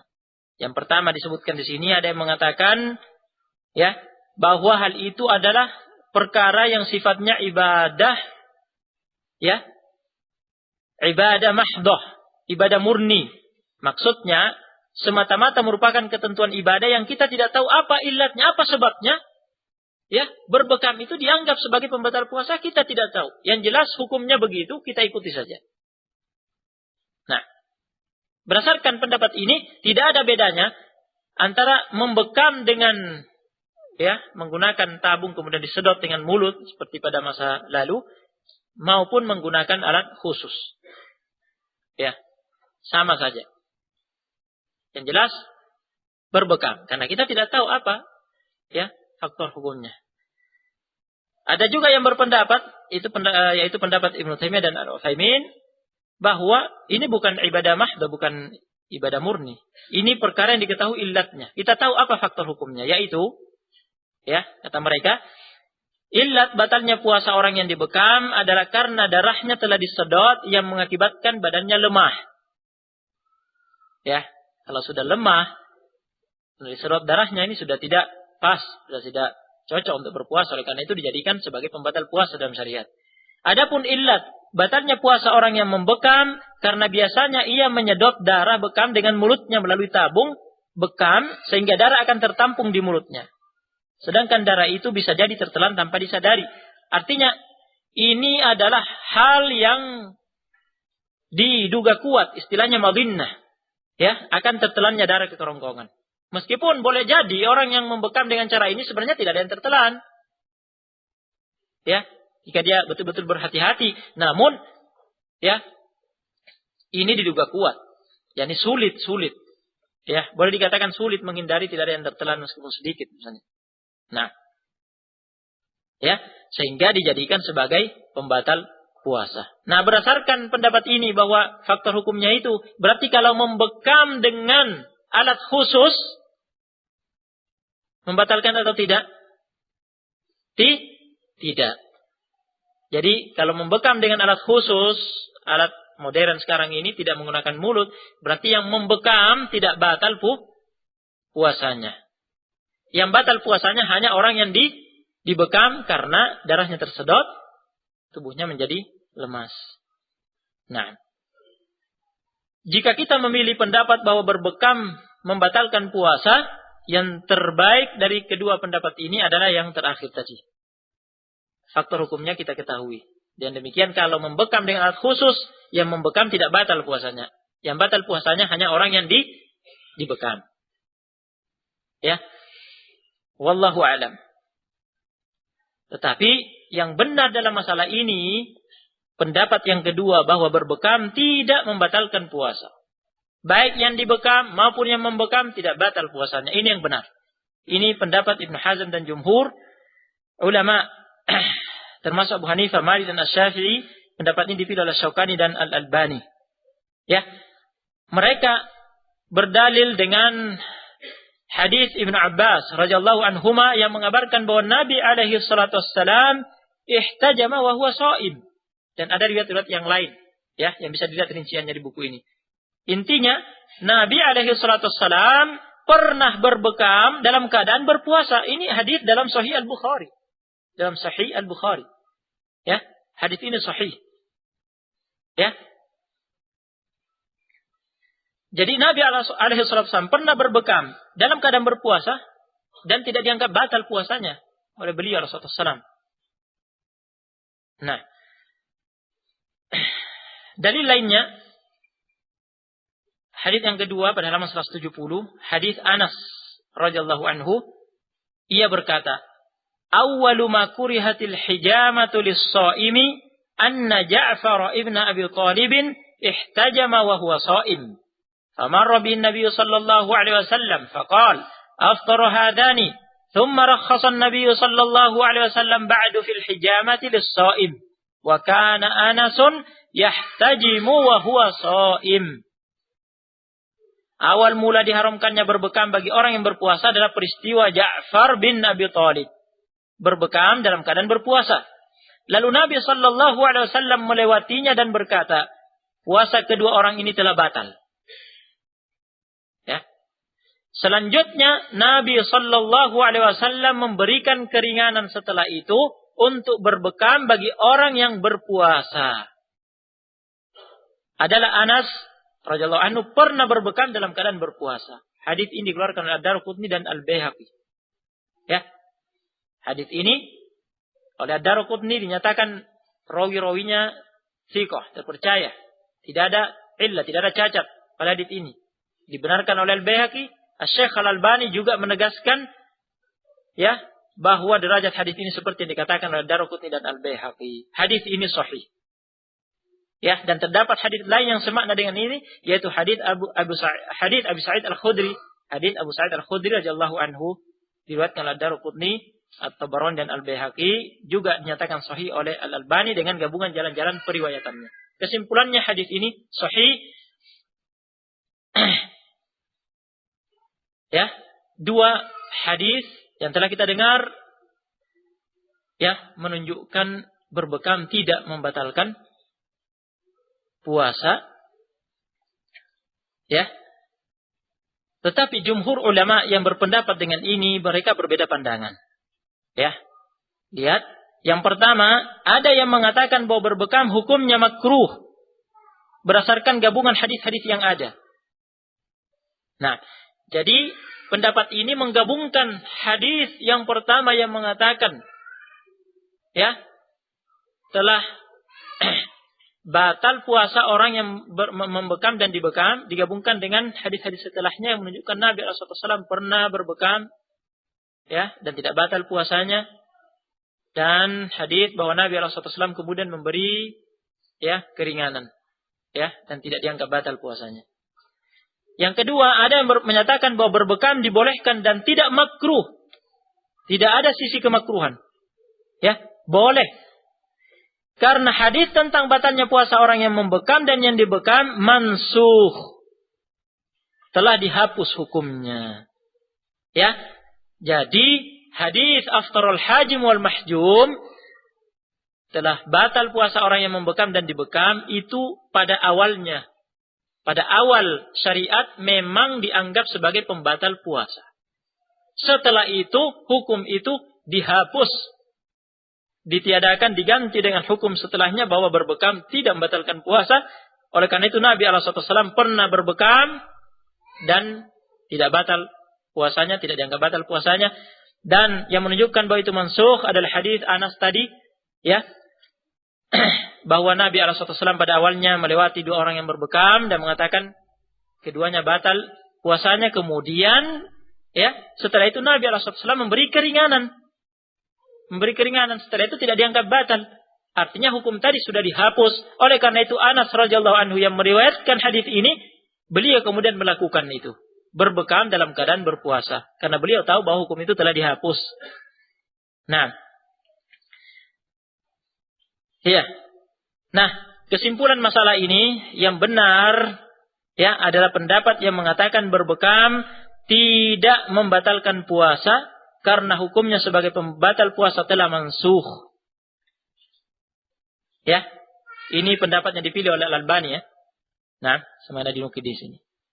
Ya, karena hukumnya sebagai pembatal puasa telah mansukh, telah dihapus. Meskipun demikian, kami katakan di sini, meskipun demikian, pendapat yang menyatakan makruh untuk berbekam bagi orang yang akan melemah karenanya memiliki sisi pandang yang benar. Jadi ditinjau dari segi makna, bagi orang yang merasa dirinya kalau dia dibekam nanti akan lemah, dimakruhkan bagi dia. Ya, demi menghindari sesuatu yang membuat dirinya lemah, ya, yang khawatir nanti berefek pada puasanya. Nah, ya. Terlebih lagi jika kondisi lemah akibat berbekam sampai pada tahap menjadi sebab batalnya puasa, itu lebih dimakruhkan lagi. Nah, jadi hukumnya boleh, tidak membatalkan puasa baik yang membekam maupun yang dibekam. Namun bagi yang merasa lemah tubuhnya, khawatir, ya, misalnya dia mengukur, ya, dia mengetahui kebiasaannya, dia biasanya kalau dibekam dalam keadaan tidak berpuasa, ya, dia merasakan setelah dibekam itu lemas, ya, melemah. Nah, berarti ketika berpuasa sebaiknya hindari, jangan berbekam, karena dia, ya, mengetahui kondisinya seperti itu. Nah, tetapi kalau dia melakukan, ya jelas tidak membatalkan puasanya. Nah, ya, ini kesimpulan masalah ini, wallahu a'lam. Ketentuan qada bagi orang yang batal puasa tanpa udzur. Ya, kita beralih ke pembahasan berikutnya, ketentuan qada puasa bagi orang yang batal puasa tanpa udzur. Seseorang tidak boleh membatalkan puasa tanpa udzur, tanpa alasan yang dibenarkan syariat. Barang siapa melakukannya, ia tergolong pelaku dosa besar. Ya. Berikutnya apakah orang yang batal puasa tanpa udzur wajib melakukan qada puasa, mengganti puasanya di waktu lain atau tidak? Ya. Ini masalah yang diperselisihkan oleh ulama. Ya. Ada yang berpendapat wajib melakukan qada puasa, ini yang disebutkan oleh penulis Al-Sa'di, dan ini pendapat jumhur. Nah, ya, dan yang memilih pendapat ini, ya, Al-Lajnah Daimah, dikatakan Ibnu Baz dan Syekh Ibnu Utsaimin. Ada juga yang berpendapat bahwa orang yang batal puasa tanpa udzur tidak terkena kewajiban melakukan qada puasa. Kewajibannya apa?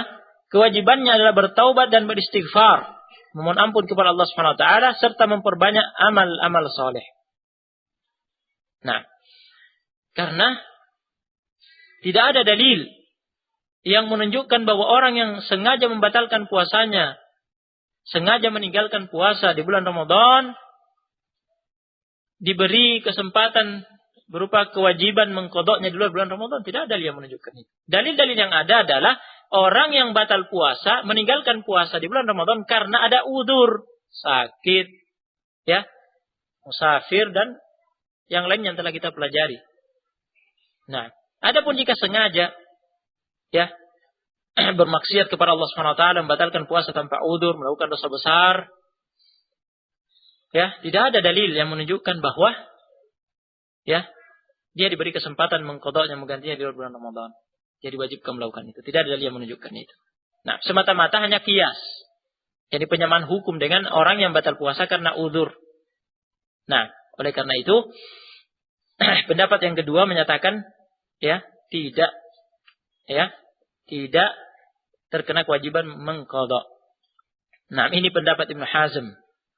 Ya, pada halaman 174 kami nukil ini pendapat Ibnu Hazm, dan Ibnu Hazm menukil pendapat ini dari Al-Khulafa Ar-Rasyidun selain Utsman. Jadi 3 Al-Khulafa Ar-Rasyidun berfatwa demikian, yaitu Abu Bakar, Umar, dan Ali radhiyallahu anhum. Juga ditambah sahabat yang lain Ibnu Mas'ud dan Abu Hurairah radhiyallahu anhumah. Nah, ya, ini pendapat yang dipilih oleh Ibnu Taimiyah, ya, guru kami Syekh Muqbil Al-Wadi'i. Nah, pendapat ini juga dipilih oleh Syekh Al-Albani pada pembatal-pembatal puasa selain jima.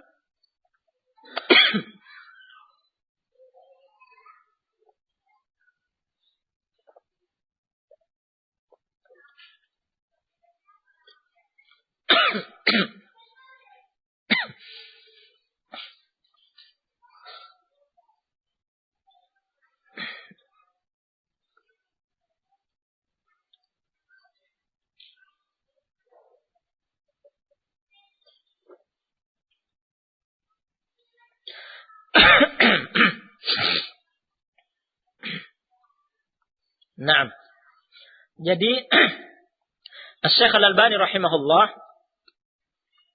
beliau juga sependapat bahwa orang yang membatalkan puasa dengan sengaja tidak berkewajiban mengganti, ya, mengqadha. Jika pembatal-pembatal puasa yang dilakukannya itu selain jima, seperti makan, minum, ya, selain hubungan suami istri. Adapun jika seseorang membatalkan puasa secara sengaja dengan jima, hubungan suami istri, Al-Albani dalam hal ini berpendapat ya wajib mengqadha'nya. Nah, beliau berpegang dengan tambahan riwayat pada hadis Abu Hurairah radhiyallahu anhu tentang sahabat yang batal puasa karena jima, ya. Senggama di siang hari bulan Ramadan ketika berpuasa. Hadis itu muttafaq alaih, namun ada tambahan riwayat di luar sahih Al-Bukhari dan Muslim mengatakan setelah mewajibkan bayar kafarat, wasum yauman wastaghfirillah. Serta berpuasalah engkau sehari dan mohon ampunlah kepada Allah. Ya, namun tambahan riwayat ini yang benar seperti ya ditegaskan oleh Ibnu Taimiyah, tambahan riwayat ini adalah tambahan riwayat yang keliru. Ya, tambahan riwayat yang keliru. Nah, keterangan Ibnu Taimiyah rahimahullah telah kami nukil di sini. Ya. Tambahan riwayat ini di luar riwayat Al-Bukhari dan Muslim, ini tambahan riwayat yang keliru, ya, ganjil, ya, menyelisihi riwayat-riwayat yang benar yang tidak memerintahkan mengqadha, tidak memerintahkan kepada laki-laki itu untuk mengqadhanya, hanya diperintahkan membayar kafarat. Nah, Syekh Muqbil rahimahullah juga mendukung Ibnu Taimiyah bahwa tambahan riwayat itu tambahan riwayat yang keliru. Wallahu a'lam. Jadi kesimpulan masalah ini wallahu a'lam, kami memilih pendapat yang kedua bahwa kewajiban melakukan qada puasa hanyalah diwajibkan bagi orang yang batal puasa karena memiliki udzur. Ya. Seperti karena haid, nifas, sakit yang diharapkan sembuh, melakukan safar atau sejenisnya. Nah, adapun jika batal puasa secara sengaja, ya, tanpa udzur, pelakunya melakukan dosa besar, kewajibannya adalah bertobat, beristighfar dan memperbanyak amal-amal soleh. Tidak ada kewajiban mengqadha'nya, tidak ada kesempatan untuk menggantinya dengan qadha'. Wallahu a'lam. Kemudian terkait dengan masalah mengqadha' puasa. Ya. Masalah pertama, apakah melakukan qadha' puasa wajib segera dilakukan secara berturut-turut ataukah boleh ditunda tanpa berturut-turut? Masalah ini diperselisihkan oleh ulama. Kesimpulannya yang rajih dalam masalah ini, pendapat yang mengatakan tidak wajib, ya. Pendapat yang kedua itu pada halaman 179. Pelaksanaan qadha puasa tidak wajib dilakukan dengan segera dan berturut-turut. Boleh ditunda. Ini pendapat jumhur ulama yang difatwakan oleh Lajnah Daimah yang diketuai Ibnu Baz dan Syekh Al-Utsaimin. Dalilnya adalah makna yang tampak pada ayat firman Allah Subhanahu wa taala dalam surat Al-Baqarah ayat 184, "Fa'iddatun min ayyamin ukhra." Fa'iddatun min ayyamin ukhra. Ya. Kelengkapan ayatnya fa'iddatun min ayyamin ukhra. Hendaklah ia berpuasa pada hari-hari yang lain sebanyak hari yang ditinggalkannya itu. Nah,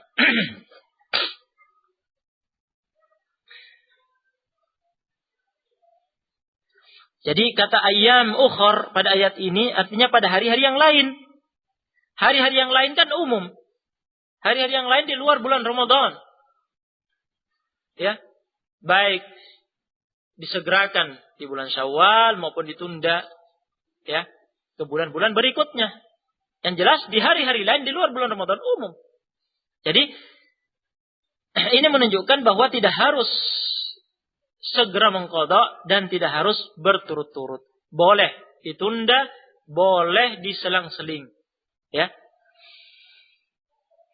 Nah, namun tentu saja ya afdalnya jika disegerakan agar segera selesai dari lepas dari tanggung jawab, ya, agar cepat lepas dari tanggung jawab melaksanakan kewajiban mengqadha puasa.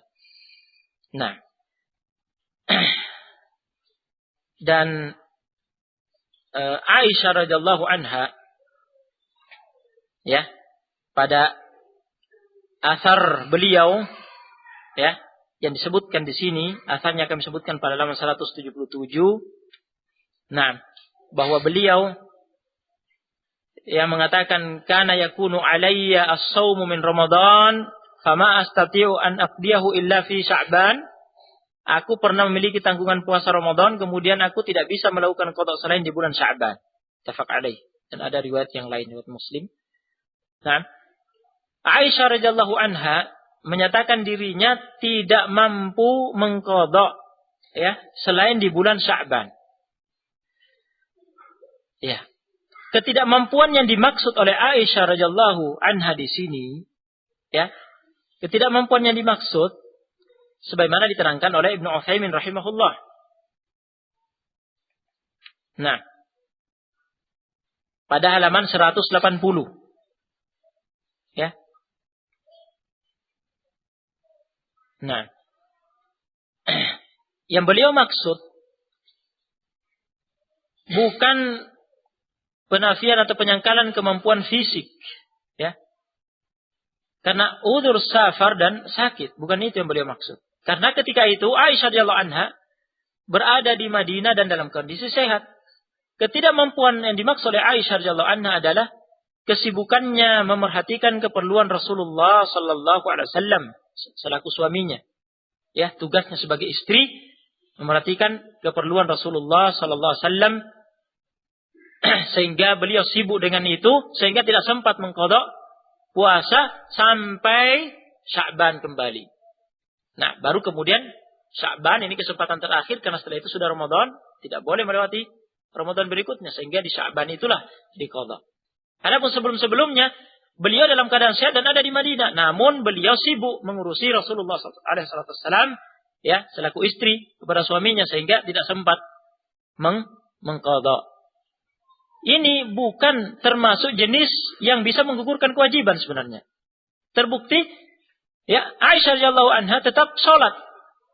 Dan ketika masuk bulan Ramadan, meskipun ada Rasulullah SAW, beliau tetap berpuasa Ramadan.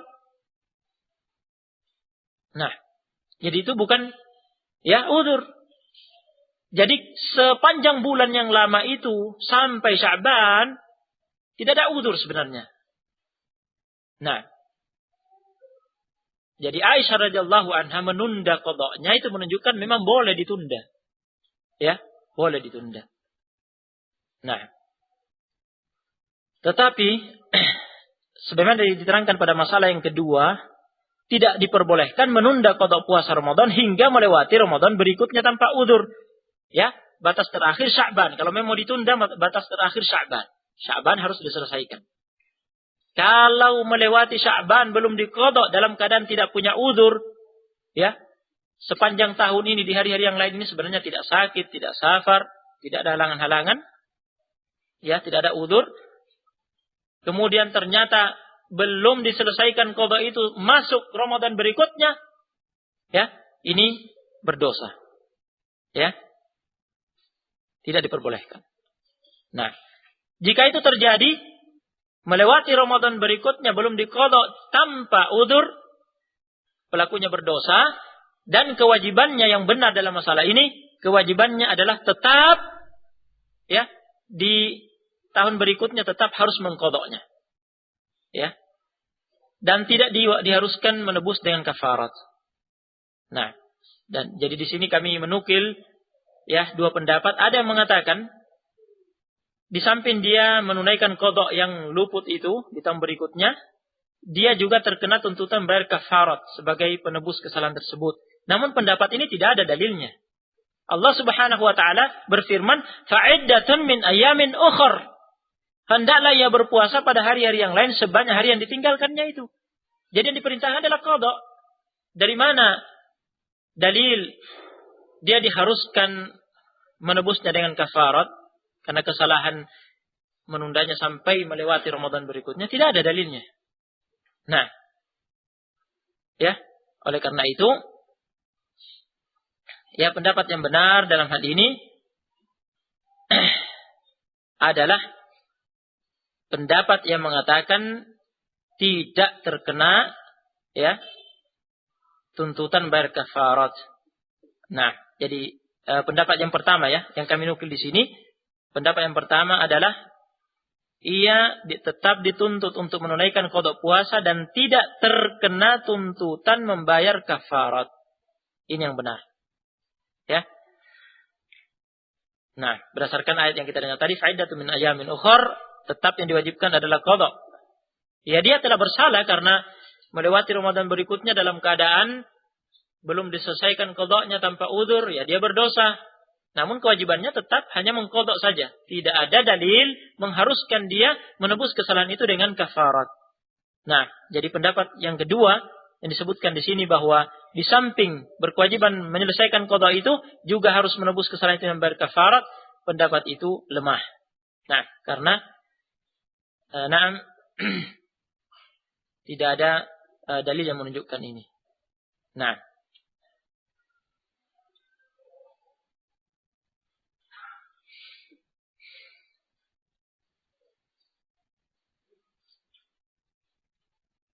ya. Bahkan pendapat yang lain lebih lemah lagi yang mengatakan kewajibannya dalam bayar kafarat dan tidak dituntut menunaikan qada puasa, ya. Ini lebih jelas kelirunya daripada yang sebelumnya. Nah, sebagai peringatan kami sebutkan pada dalam surah 83, seorang istri wajib menunaikan qada puasa meski tanpa sepengetahuan suaminya. Jadi terkait dengan qada puasa, karena ini wajib sifatnya, tidak harus minta izin suami. Nah, Al-Lajnah Daimah yang diketuai oleh Ibnu Baz telah berfatwa demikian dalam kitab Fatwa Al-Lajnah. Lain halnya dengan puasa sunnah ya. Nah, kalau puasa sunnah, ya beritahu suami. Barangkali suami punya kepentingan yang mengatakan, ya jangan dulu puasa sunnah. Nah, adapun ini karena wajib, kalau ini wajib, tidak perlu minta izin. Tanpa sepengetahuan suami, ya dilakukan. Tayyib. Demikian pula fatwa Syekhul Islam Ibnu Taimiyah. Nah, fatwa Al-Lajnah Daimah yang diketuai oleh Ibnu Baz dan juga fatwa Ibnu Taimiyah. Nah,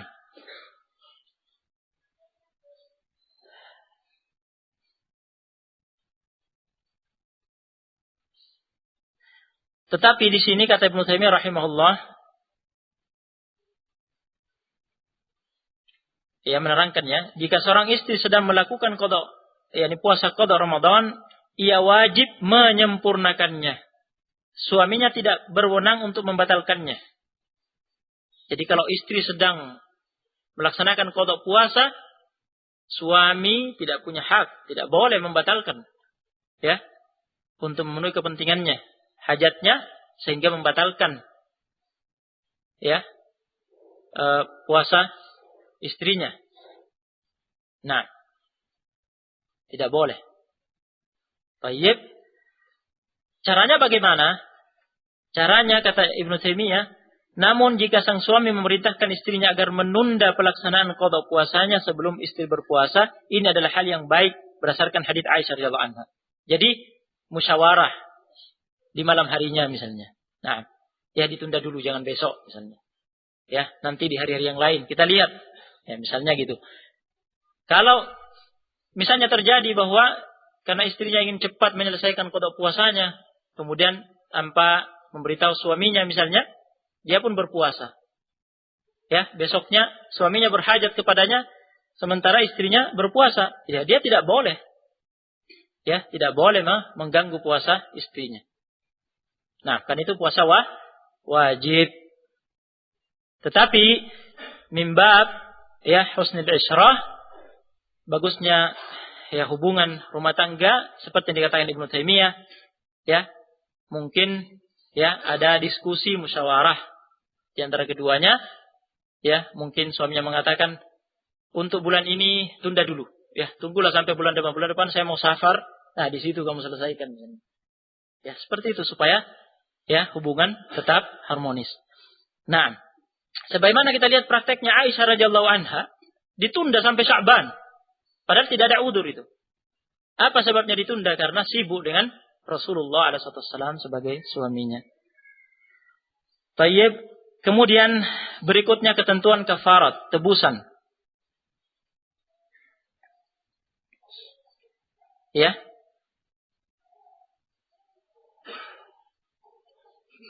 Di sini disebutkan ada perbedaan pendapat di kalangan ulama apakah kafarat tebusan hanya wajib bagi orang yang batal puasa Ramadan karena jima' karena senggama, ataukah wajib bagi siapa saja membatalkan puasa dengan pembatal puasa apapun.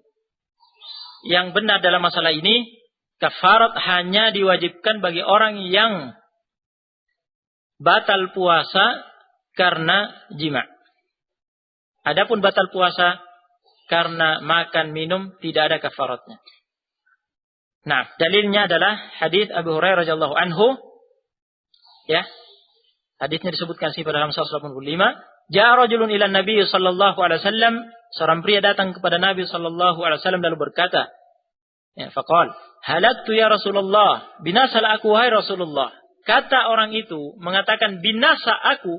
Jadi dia datang menemui Nabi alaihi wasallam dalam keadaan menghukumi dirinya telah binasa. Artinya dia tahu dirinya bersalah. Berarti dia sudah tahu hukum. Dia melanggar hukum yang dia sudah tahu. Sehingga dia tahu dirinya binasa. Nah, merasa bersalah. Qala, Nabi SAW bertanya, wa ma ahlakak? Apa yang membinasakanmu?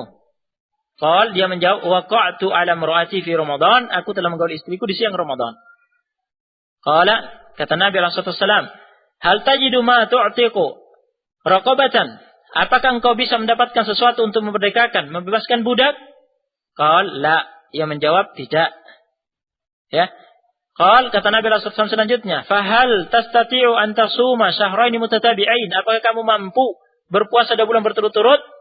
Ia menjawab, qal, la. Tidak. Qal, kata Nabi SAW selanjutnya, fahal tajidu ma tut'imu sittina miskinan? Apakah engkau bisa mendapatkan sesuatu untuk memberi makan 60 orang fakir miskin? Qala la. Dia menjawab lagi, tidak. Semua yang ditawarkan tidak ada yang bisa dilakukan.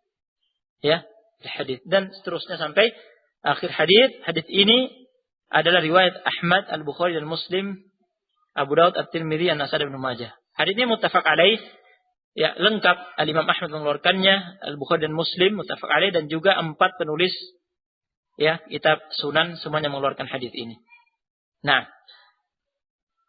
jadi jelas pada hadis ini sebab batalnya dia adalah karena menggauli istrinya di siang hari bulan Ramadan. Adapun selain itu, yaitu batal karena makan dan minum, tidak bisa dikiaskan, tidak bisa disamakan. Karena ya perkara ini penyebab batalnya puasa laki-laki ini, ya pada hadis ini, yang masalah jima' itu lebih keras urusannya, ya lebih keras urusannya, diperketat dalam syariat. Harus ditebus dengan kafarat. Adapun batal dengan makan dan minum tidak. Ya, ini yang benar dalam masalah ini. Ya.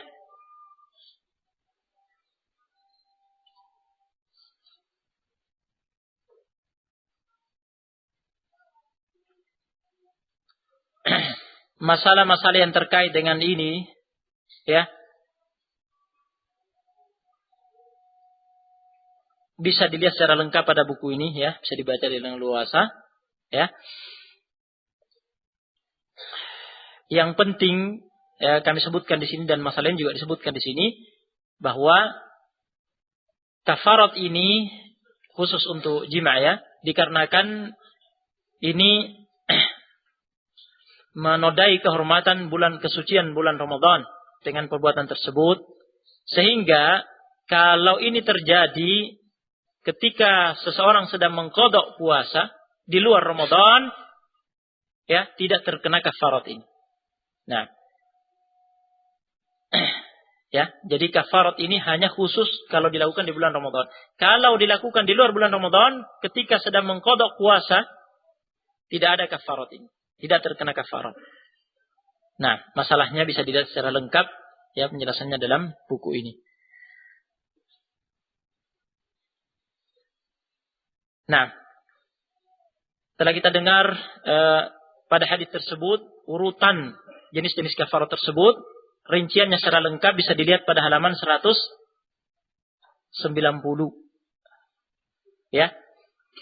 Jadi harus berurutan seperti yang ditawarkan oleh Rasulullah SAW pada sahabat itu.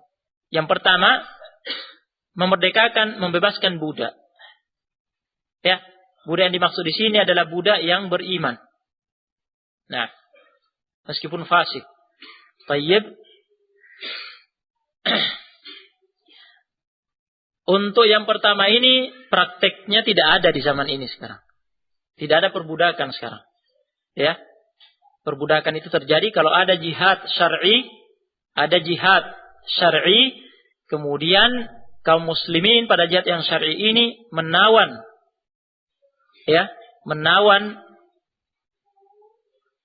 dari orang kafir, dari musuh, dijadikan tawanan, kemudian diperbudakkan. Nah, baru ada budak. Tapi pada zaman ini seperti kata ulama tidak ada perbudakan. Nah, yang kedua, berpuasa selama 2 bulan berturut-turut tanpa terputus. Jadi langsung beralih ke sini. Nah, langsung beralih ke yang kedua. Karena yang pertama tidak bisa diamalkan sekarang. Nah, mau cari budak kemana? Jadi langsung beralih ke yang kedua. Berpuasa selama 2 bulan berturut-turut tanpa terputus. Nah, keterangan lengkapnya ya bisa dilihat pada buku ini. Yani kecuali jika terputus karena udzur. Nah, kalau terputus karena udzur tidak batal. Ya, kalau terputus karena udzur tidak batal. Nah, karena udzur sakit misalnya atau udzur safar. Nah, lengkapnya bisa dibaca pada buku ini. Nah, adapun jika tidak mampu berpuasa selama 2 bulan berturut-turut juga tanpa terputus juga tidak mampu. Nah, seperti pada kondisi sahabat tadi pada hadis Abu Hurairah. Nah, dia mengatakan tidak mampu dan benar dia tidak mampu. Jangankan 2 bulan berturut-turut, 1 bulan berturut-turut saja sudah tidak mampu. Nah, ya, sehingga kemudian beralih ke yang ketiga. Nah, yaitu memberi makanan kepada 60 orang fakir miskin. Nah, memberi makanan kepada 60 orang fakir miskin. Nah, memberi makan 60 orang fakir miskin ini jumlahnya harus lengkap 60 fakir miskin. Nah, karena ditakyid, yang dibatasi dalam hadis, fahal tajidu ma tut'imu sittina miskinan. Apakah kamu bisa mendapatkan sesuatu untuk memberi makan 60 orang fakir miskin? Berarti harus 60 orang fakir miskin. Tidak boleh misalnya jatah 60 fakir miskin ini ditumpuk ke 1 orang atau ditumpuk ke 30 orang. Ya, masing-masing dapat 2 jatah. Tidak boleh. Harus 60 fakir miskin jumlahnya. Kecuali dalam satu kondisi. Menurut pendapat yang dipilih oleh Ibnu Qayyim dan Ibnu Utsaimin yang kami sebutkan di sini. Ketika dia sudah berusaha berkeliling mencari 60 fakir miskin. Ternyata tidak berhasil mendapatkan sejumlah itu. Ya. Dia hanya berhasil mendapatkan 30 fakir miskin misalnya. Sudah berusaha semampunya. Nah, ini kondisi terpaksa. Maka terpaksa dibagikan kepada yang ada. Masing-masing orang dapat 2 jatah misalnya. Nah. Dan makanan yang dimaksud di sini pada pembayaran kafarat adalah sama dengan pembahasan fidyah. Yaitu makanan pokok. Nah. Makanan pokok yang mengenyangkan satu kali makan. Nah, pembahasannya sama dengan pembahasan fidyah yang telah kita lewati. Dan pada pembahasan ini kalian bisa mendapatkan di buku ini, di catatan kaki juga, keterangan tentang masalah saw' dan mud yang telah diterangkan sebelumnya. Nah,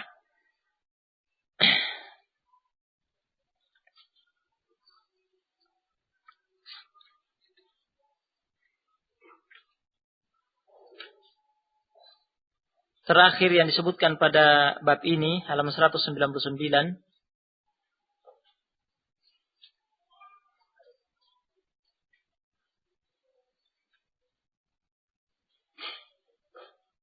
Nah, atau sebelum itu, masalah yang terkait dengan kafarat tadi,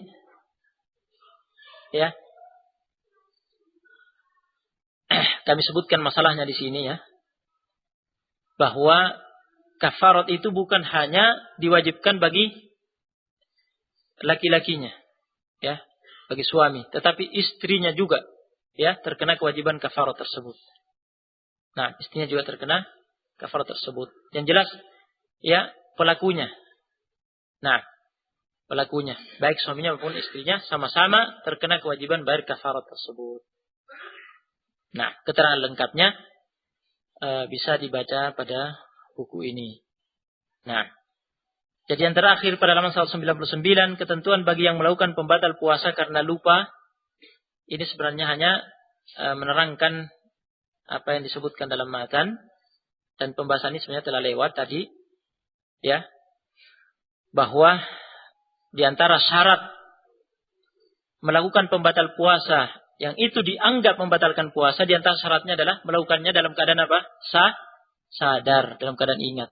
Jadi kalau dalam keadaan lupa, dimaafkan, ya, berdasarkan hadits Abu Hurairah. Hadits ini juga telah lewat, ya. Barang siapa lupa selagi ia berpuasa lalu makan atau minum, hendaklah ia menyempurnakan melanjutkan puasanya, karena sesungguhnya Allah semata-mata memberikan makan dan minum kepadanya tanpa membatalkan puasa. Dan ada riwayat-riwayat yang lain yang melengkapi, ya, pembahasan ini, yang kesimpulannya dimaafkan dan tidak ada kewajiban, yakni dimaafkan, tidak dianggap batal puasanya, ya, tidak ada qadha baginya, tidak ada kafarat baginya. Nah, barakallahu fikum. Dengan demikian kita selesai dari bab ini. Alhamdulillah taala, tersisa pembahasan ketentuan berbuka puasa dan sahur. Ya. Kemudian pembahasan hal-hal lain yang harus ditinggalkan ketika berpuasa. Dan pembahasan ketentuan tanggungan puasa orang yang meninggal dunia. Ya. Ini kita akan bahas nanti insyaallah. Adapun pembahasan puasa-puasa sunnah dan puasa-puasa yang terlarang, mengingat momen kita adalah terkait dengan datangnya bulan Ramadan dan mengingat waktu yang tidak cukup, ya, kita loncati dua bab ini. Jika masih ada waktu yang tersisa, kita langsung masuk nanti ke pembahasan keutamaan ibadah di bulan Ramadan, dan nanti yang terakhir adalah terkait dengan ibadah i'tikaf. Nah, insyaallah taala.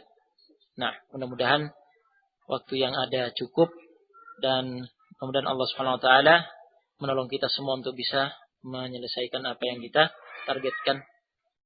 Na'am, barakallahu fikum. Tafadhalu wa jazakumullahu khairan.